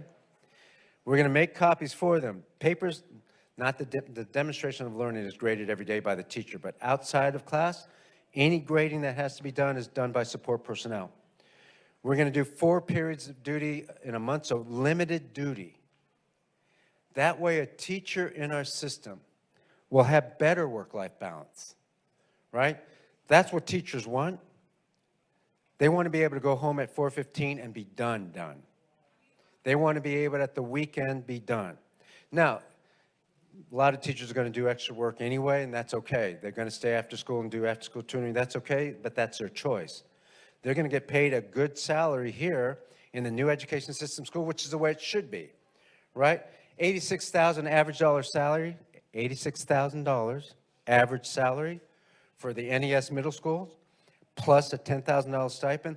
That shouldn't be like, oh, wow, that's great. That should be, okay, that's normal. That's the way it should be, and we're going to try to get there eventually in HISD across the board. We don't have enough money to do everything. We got to start somewhere. Teachers want that. Teachers don't want a career ladder where it takes 15 years. You start at $60,000. The last board raised starting salaries to $60,000. That's a good thing. That's a good thing for any district. But then it takes 15 years to get to $72,000. That's too long a wait to raise your salary, that only $12,000. Whereas when your peers out there who also have degrees are getting a lot quicker advancement. So good starting salary, let's do better than that. We think the number of teachers leaving mid-year is going to continue to trend up. So we're going to do a new staffing model where the goal is to treat teachers like professionals, doctors, and also make sure that a kid has 185 student-teacher contact days of high-quality instruction. This year it'll be 173 student-teacher contact days of high-quality instruction. I'm almost done, guys. Then I'll take questions. We need to implement a new evaluation system. Despite anything you've heard, I just give you the research. If people are willing to look at research and facts rather than anything on social media, you'll see that the evaluation system has been one of the best things for the Dallas Independent School District. And so we're going to implement the new principal evaluation system this year, and then we will follow that the following year with the teacher evaluation system. You will have a lot of pushback, you'll have a lot of noise around that because people like the status quo, even though this evaluation system will give them way more money and will measure a teacher's quality of instruction as the biggest component of the evaluation system. Finally, 2 things. There's a lot of autonomy in this system, and that's been, Terry Greer put that in place, and there was a good reason for that, and it also did some good things. But autonomy without accountability is a recipe for status quo, low achievement, and not prioritizing resources. In other words, keeping the haves with the haves and the non-haves with the non-haves.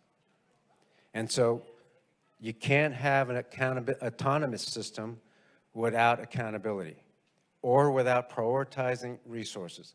I want to say again, this is not an attempt to take away from any of the schools that are doing well, okay?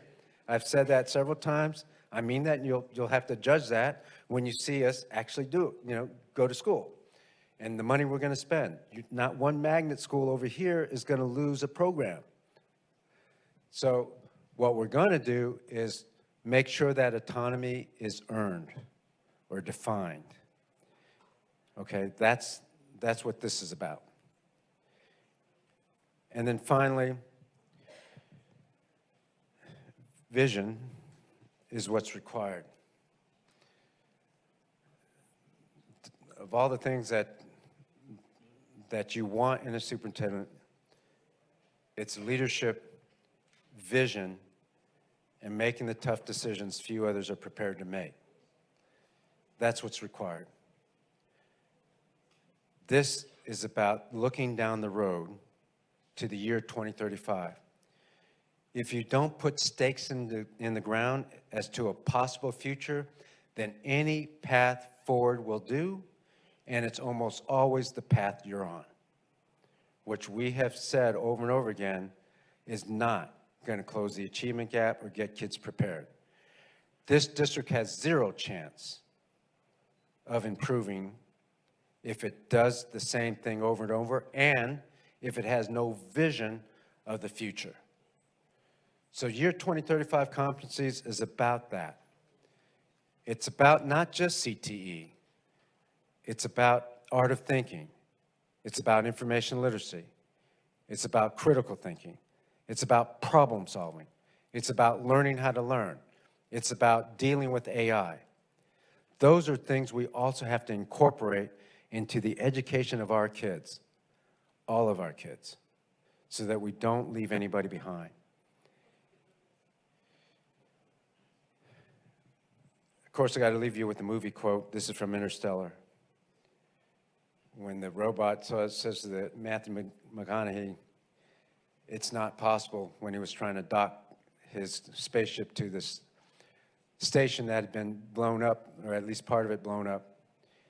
And he says, no, it's necessary. It's not impossible, but even if it were, we have to do what we need to do for our kids. It's necessary. The year 2035 is just around the corner for our kids. We don't have time. Kids are behind. Many kids in our high school are already so far behind. We're going to try to catch them up, but the truth is, it's going to be hard to do that. They can't wait 1 year for us to do serious things, bold things, to help them now, not a year from now, not 2 years from now, and certainly not 20 years from now. Who has the first question? I appreciate the bold vision and the comprehensive nature of the plan. I want to ask you a question about pre-K. Can you tell us a little bit about the importance of pre-K to this plan and the outcomes that we're going to see over time? Yes. We know that if kids have some language acquisition and some content knowledge, just a little bit, early on, before they get to school, we know that they'll be more successful and have a better chance of reading by 3rd grade. That's in all the research. I don't have to tell you that. And so in HISD, we do have 8 centers, but it's not enough. And we do have, I think, 117 schools with pre-K programs. So that's a good thing. But guys, there's 273 schools, right? So, and not all of them are elementary. I think we have 160 or 170 elementary schools. So not all of our schools have pre-K. I asked today what percentage of the NES schools has pre-K, and it's, I think, 11 out of the 19. So 11 is good. So let's not call it a disaster. That's a good thing. But can we help the other schools provide pre-K for our parents? It's a complicated problem, so I'm not discounting it. For example, if you want pre-K in a school, you have to have a bathroom really close by. You have to have room enough. You have to have enough parents who want to bring their kids there, so that you at least have a classroom of 15, so forth and so on. So it's nuanced. But to answer your question, the more pre-K we can do, and the more we can do strong pre-K, not babysitting, the more we can do educational pre-K, the better our kids going to be able to navigate kindergarten first, and read by third grade. Any other questions from the board?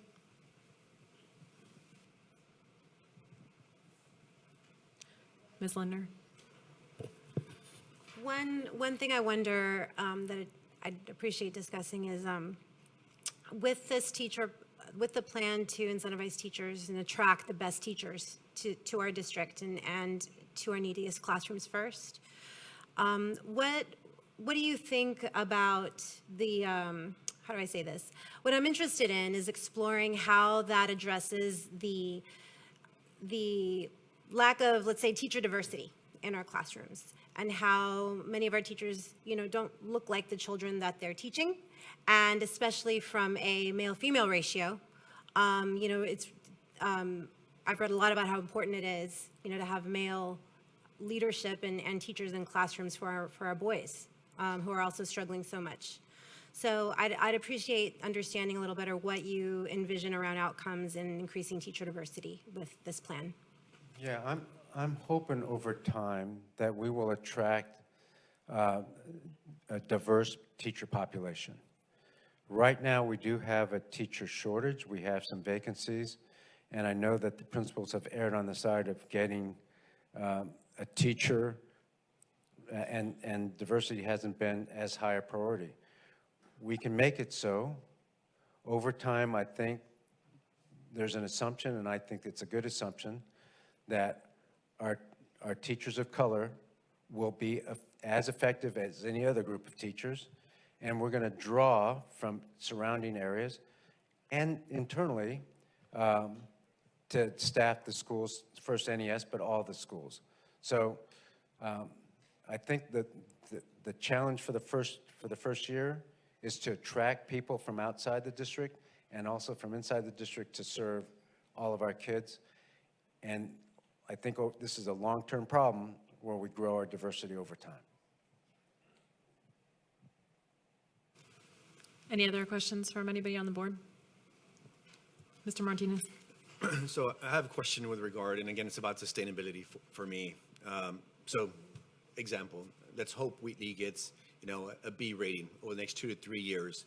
At what point in Wheatley School or any school that is part of the NES, when does the financial support stop and the additional resources? Is that a continuum? They will continue, obviously, as long as you're here. Other administrations can make additional changes, but when do we stop or start? Yeah, that's a great question. So once we put the NES system in place, that system stays the system. High quality curriculum, strong differentiated instruction, staffing model the way it is, evaluation system, higher salaries through the hospital model. The one thing that may change over time is the stipend to teach at an NES school. Right now, that stipend is $10,000 because of the tip of the spear that's really new. It's first time out of the chute, right, so to speak. So that stipend over time is going to decrease as we get more NES schools and it become a normal thing. But one of the things, and you may have read this about the ACE program, once the supports for ACE fell off, which should have never happened, once those supports went away, the student proficiency dropped. Not plummeted, but it did drop. So we have to be careful about that. But it's a system that we're putting into place, not a program. So we're going to keep the system. Can I follow up real quick? Thank you for mentioning ACE. So I think that's probably part of the budget question I have as well, is that obviously one of the motivators for individuals, to your point, is financial, right? $10,000 stipend, which is great for any job. Are there any concerns, or I guess, what are we implementing to ensure that quality teachers continue to be part of these NES schools and don't drop off because of the stipend? Right. So you're asking all the right questions. The answer is you have to have a high salary, not based on stipends, right? So high quality teachers are not just motivated by money, but there's no question that salary counts, okay? And we should be able to pay all of our teachers at some point $80,000 average salary within the next few years, but the NES schools hopefully we can get them to 90,000 and then the rest of the district will catch up. We can do that without stipends and we will attract a lot of teachers. Can we today pay all of our teachers 90,000? No. But we could, if we were way more efficient, we could pay them $80,000 average salary. We can't do it overnight because it would mean changing the entire structure, which we are slowly doing. But over the next couple of years, and I don't want to pinpoint 3 years, but in the next 3 years or so, we will try to raise the average HISD salary for everybody, $80,000 average salary. Average salary. So some will be making more, some will be making less, but the average salary is $80,000. That is our goal. We can do it if we work much more efficiently, and we will. Madam Chair, I have a question. Just kind of piggybacking off of Member Garza's comments and questions about diversity, I would really like to make sure, and I know that we've discussed this, about making sure that we had not only our teachers and principals and administrators to be able to speak languages that are spoken in those schools. I think that's really important, in particular when we want our parents involved, which I know we do, because that's important for the students, and to make sure that there's, for instance, in the wraparound services, that we have folks that speak the same language as the students, because that makes it incredibly difficult. So I just wanted to make sure that we keep that at the forefront when we're also recruiting. Yeah, that's a great comment. One of the things we did in my last network is we ensured, and this was a requirement imposed by me, no matter what school we were in, because most of our schools had majority Hispanic, the office managers had to be bilingual, because that's the person who greets people at the door, who answers the problem, and then refers them to the right person. And so that was really important to do. I don't know if we can require that here, but that's the intent. That's the thought process, is to do what you're asking for, Trustee Mendoza. Any other questions from the board? Yes, Ozanne Bandy? Thank you, Superintendent, for the information you've provided in this presentation tonight.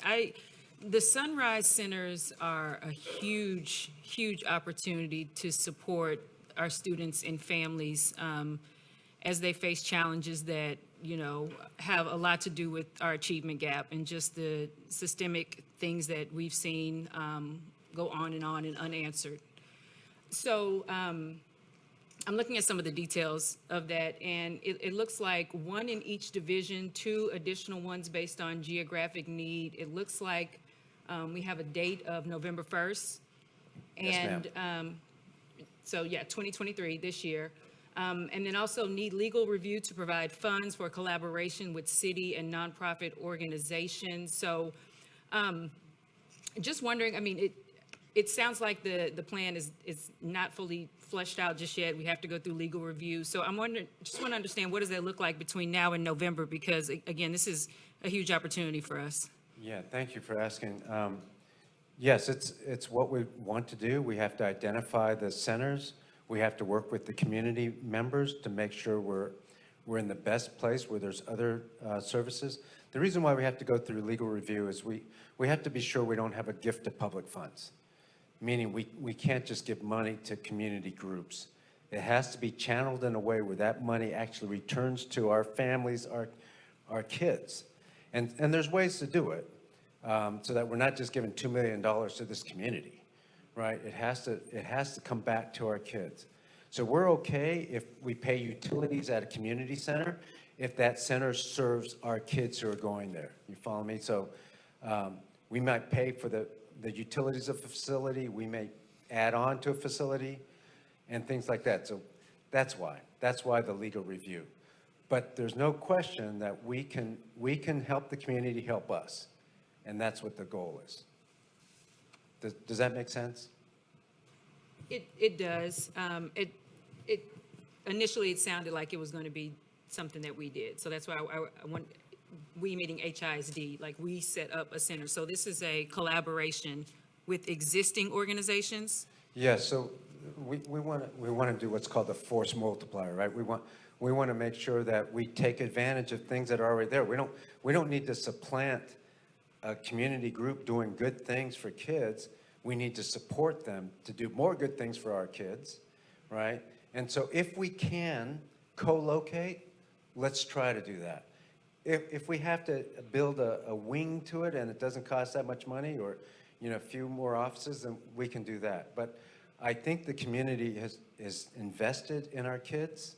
There's several places around. There's a big city, and there's already communities doing great things for our kids and our families. So if we can co-locate, we will. Thank you for that, because again, kind of back to the pre-K conversation, and then, for me, even earlier than that, right, from 18 months on, it seems like we have a capacity issue. To your point, there have to be certain facilities, and by we, again, I mean HISD. So collaboration and co-location with existing facilities as far as expanding our pre-K and early childhood capacity, is that also something that we're exploring? Yes, ma'am. That's exactly what we're trying to do. So if we know that there are a lot of facilities providing early childhood education, if we can support and have more kids, HISD kids served, we can do that. I have to admit, I don't have all the information around all the early childhood that's happening outside of HISD. And so I'll find out more. We'll focus on both the expansion of the kids in our schools and in the early childhood, but collaboration with others outside who can help more kids, that's also important. Any other questions from the board? Okay. Thank you, Superintendent. That concludes the Destination. Thank you, board members. Thank you. The Destination 2035 presentation and discussion. Next, we will consider the superintendent's agenda items. Board policy requires board members to abstain from all discussion and votes pertaining to contracts that might involve a conflict of interest. Board policy BBFA local defines a conflict of interest as any circumstance that could cast doubt on a board member's ability to act with total objectivity with regard to the district's interests. We will now consider items held for abstention and/or discussion. Our first item held from the consent agenda is item number 2, approval of the 2023-2024 recommended budget. This item was held for discussion by Board Member Rolando Martinez. Mr. Martinez, you have the floor. Thank you. So you answered some of the questions, Superintendent Miles, when you were giving the presentation. So there was one question that I had. The previous board had already recommended $25 million cuts from central office, and I think at the last presentation we mentioned $50 million. Is that in addition to, or is that $25 million, part of that 50? Hello. So as I understand it, the last administration had proposed 15 million, and our proposal is 30 million. The 15 million comes from not counting vacancies mostly, and ours is not just vacancies, but also other cuts. And then as a follow-up, I know we talked about reorganization in central office. Is there a plan as far as when we're going to do that and a time frame for that? Yes, sir. Thanks for asking. We are doing it in a phased way. It won't feel phased for some folks, but for example, our operations office, custodians, nutritionists, bus drivers, no reorg is happening that I know of this summer. Wanda Paul may do some reorganization throughout the year, and we'll notify you of anything major, but I don't think there's anything major at this time. Partly because the buses are running, food is being provided this summer, custodians are cleaning the buildings and doing our gymnasium floors and all the other things that have to be done. So that is not being reorganized. We are, though, reorganizing some of the other central office functions like school leadership, chief academic office, and human relations, HR. We're trying to do that by the end of June, at least identifying the positions or people so that they have an opportunity to find jobs or to apply for other jobs within the district or elsewhere. We could have waited and dragged this out for another month, but then by the time we get to July, end of July, that doesn't seem fair to people. So that's why the rush right now. One additional question, I think you answered it, but I just want to make sure that the community hears it. Wraparound specialists will remain for this year. Wraparound specialists in the schools, I think there's one in every school, there are 274 of them, will remain in the schools this year. Thank you. May I have a motion on item number 2, approval of the 2023-2024 recommended budget? Madam President, I move to approve this item. Is there a second? I second the motion. I have a motion and a second. Is there any other discussion by any other board member related to this item? We'll now vote on the motion to approve item number 2, approval of the 2023-2024 recommended budget. All in favor, please raise your hands. You may lower your hands. All opposed, please raise your hands. The motion passes. Our last item held from the consent agenda is item number 3, approval to temporarily suspend board policy EHBJ local, special programs, innovative and magnet programs. This item was held for discussion by board member Rolando Martinez. May I have a motion? Madam President, I move to approve this item. Do I have a second? I second the motion. I have a motion and a second. Mr. Martinez, do you have any items to discuss? Yes, thank you again. So when it comes to magnet programs, I know this is a very important topic to our community members. It historically has been.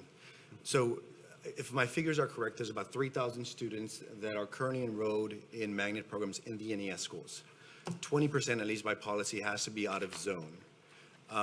The question I would have is, are there any consequences of suspending this policy, whereas in the future we may need additional seats at other schools where we may need to bus additional students? Ideally, obviously, we don't want to bus students, but is that a possible consequence of this? I don't believe so, because we're going to accommodate magnet programs in the NES schools. Not only are we going to accommodate the magnet programs in the NES schools, but we're going to provide for more experiences, more programs. Those of you who have looked closely at the Third Future Schools model, for example, know that not only do kids get an elective every day where most of the magnet programs sit in the NES schools, but on top of that, they get additional experiences. Things like photography, like martial arts, like dance, like violin, like any number of programs for kids. So kids will be able to do even more. But the answer to your question is we're going to provide those magnet programs. So I think out-of-zone folks who bring their kids to the NES schools, magnet programs out of zone, can continue to go there knowing that the programs, that the kids will get more. And by the way, we need to do more than a magnet program that has guitar and dance. That's important. We're going to keep that. And on top of that, we need to do more. When you look at some of the magnet schools in some of the areas of town, those schools offer way more programming, way more opportunities for kids. So one of the things we have to do in our NES schools, and not just NES is a start, right? We have to have equity of programming, but not just a little program here or there. Yes, it's going to take some time. There's nothing magic here. There's no magic wand. But you'll see right away that not only will we keep what we're doing, we're going to add to what we're doing, especially in the underserved communities. And I want to follow up with that, if I may. And so to your point, Superintendent Miles, it is an underserved community. When we see the magnet schools across the district, many of them are pretty much centralized in specific geographic areas. So what I would my suggestions from a community perspective is that in the future, as we develop, or if they are developing new magnet schools, that we consider this area where NES schools are, that we consider Southeast where limited magnet schools, that we consider Third Ward, that we consider other areas as we develop magnet schools. Yes, sir. Any other discussion, Ms. Ozanne Bandy? So last week when we were talking about this and reviewing it, there were a few questions that we had that I know you said you wanted to talk to some of the principals this week, just about specifics with their programs, what would continue, how we would enhance the programs, and just wondering how those conversations went, any feedback, any revelations that came out of those conversations this week? Yes, so we asked all the principals, my staff did, to give more detail around the magnet programs.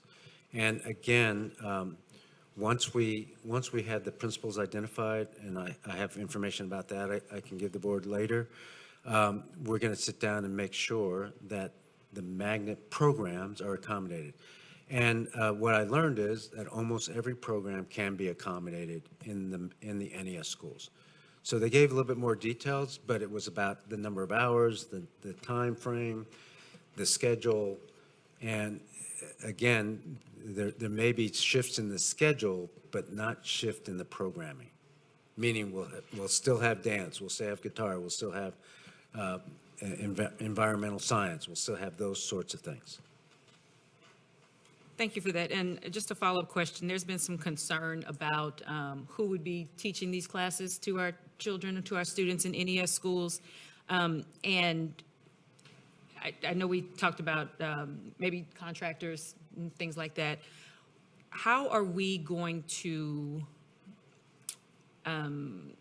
rate the performance even of our magnet programs, right? There's no STAR test for dance. There's no STAR test for guitar.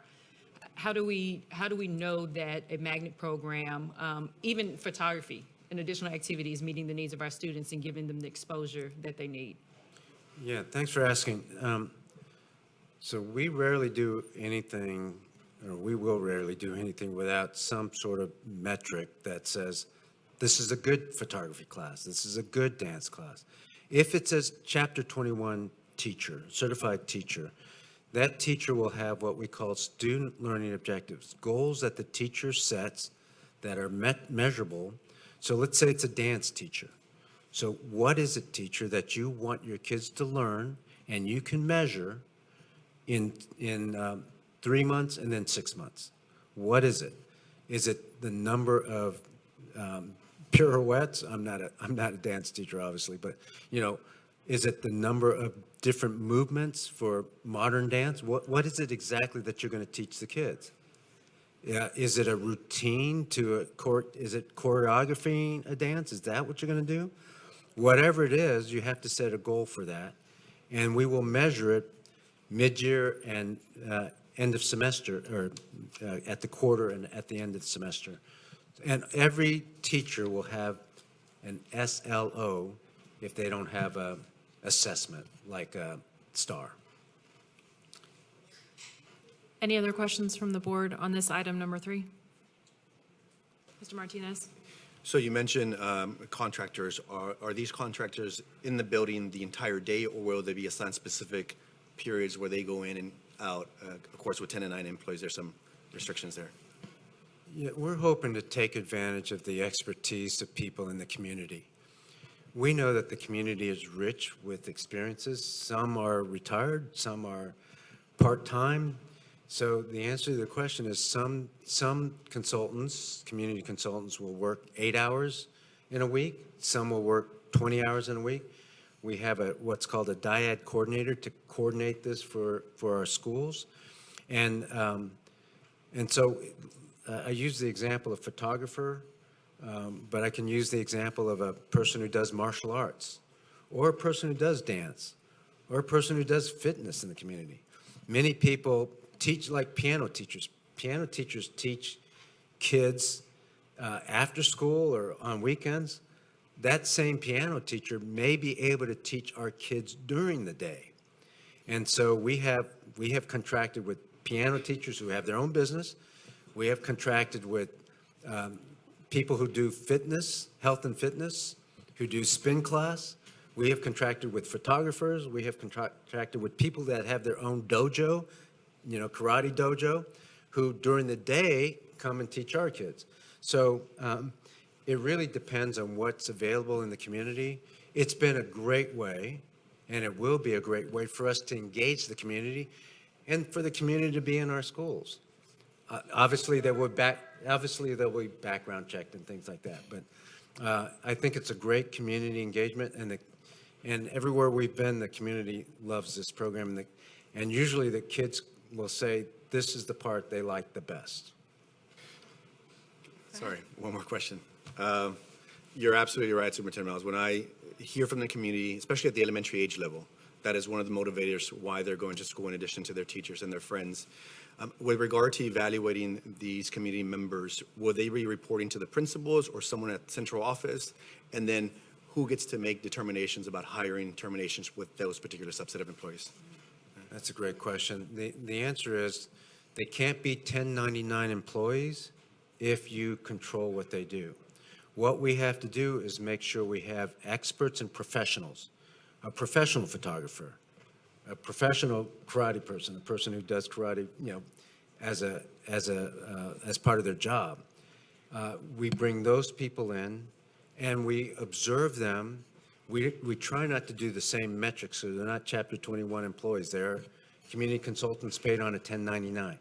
So by employment law, you can't tell them exactly how to do their job, otherwise they're not consultants, they're employees. So we will evaluate how they perform their function, and as long as they're teaching the kids the skills that we ask them to teach, meaning like photography, then they'll be okay. If they're not, it's a 1099. We don't need to bring them back the next day, and that's a call of the principal. Any other questions on this item? We'll now vote on the motion to approve item number 3, approval to temporarily suspend board policy EHBJ local, special programs, innovative and magnet programs. All in favor, please raise your hand. You may lower your hands. All opposed, please raise your hand. The motion passes. We'll now vote to, we are now ready to consider the remainder of tonight's agenda. Do I have a motion to approve the balance of tonight's agenda by consensus? Madam President, I move. Is there a second? Motion. Thank you. I have a motion and a second. Is there any discussion? Seeing none, we'll now vote on the motion to approve the balance of tonight's agenda by consensus. All in favor, please raise your hand. You may lower your hands. All opposed, please raise your hand. The motion passes. The next item on our agenda is consideration and approval of minutes from May 4th, May 11th, and May 18th, 2023 minutes. Do I have a motion to approve the minutes of the board meetings held on May 4th, 11th, and 18th, 2023? Madam President, I so move. Is there a second? I'll second the motion. I have a motion and a second. Is there any discussion? All in favor of approving the May minutes, please raise your hand. You may lower your hands. All opposed, please raise your hand. The motion passes. The next item on our agenda is reports from the superintendent. Mr. Superintendent, do you have any additional reports for us at this time? No, Madam President. We're now ready to hear reports and comments from board members, and I'll speak first. Thank you all for attending. We appreciate your interest in the success of our students and in our district. As a board, we believe these meetings are a valuable opportunity for us to hear from individuals and for the community to be able to view the board at work. These meetings do not give us the opportunity to engage in meaningful dialogue with the community that we volunteered to serve. To that end, the board will spend the summer seeking out opportunities to learn more from families, from educators, and the greater HISD community. We plan to participate in the superintendent's family events, which will take place in July and August. These events will take places at campuses across the district, and families should sign up and submit their questions on the HISD website. These events start next week. Is that right, Mr. Miles? Yes, ma'am. So please go to the HISD website to check out the locations for those events. We'll be working to meet with each elected trustee in hopes of getting to know the unique perspectives of their trustee districts. And again, we appreciate the support of the trustees. We will meet with community organizations and leaders in July to help build a plan to engage the full community in August.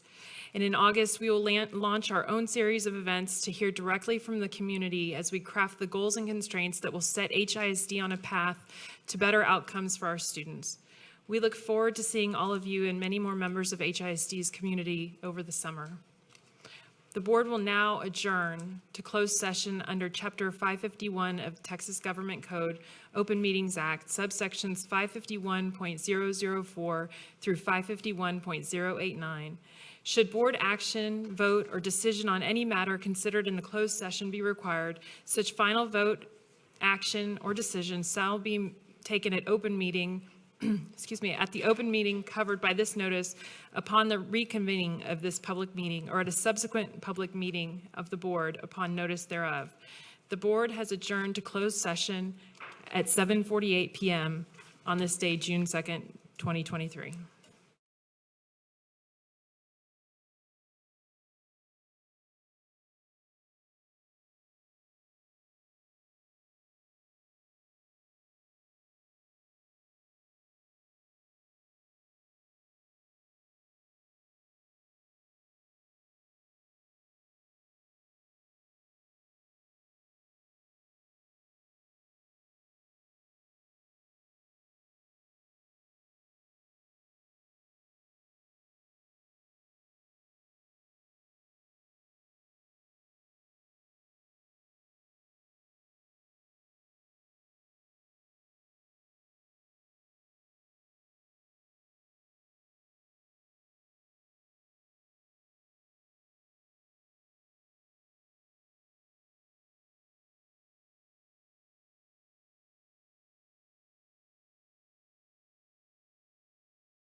Motion by Jeanette Lindner and a second by Angie Flowers. All in favor, please raise your hand. You may lower your hands. All opposed, please raise your hand. The motion passes. Are there any other motions? Yes, I move that the board authorize the administration to settle the matter of Crystal Galvan versus HISD et al. In the District Court, Harris County, Texas, 151st Judicial District, cause number 2020-18751, on the terms discussed in closed session effective June 23rd, 2023. Is there a second? Second. Thank you. We have a motion by Board Member Garza Lintner and a second by Ms. Mendoza. All in favor, please raise your hand. All opposed, please raise your hand. The motion passes. Are there any other motions?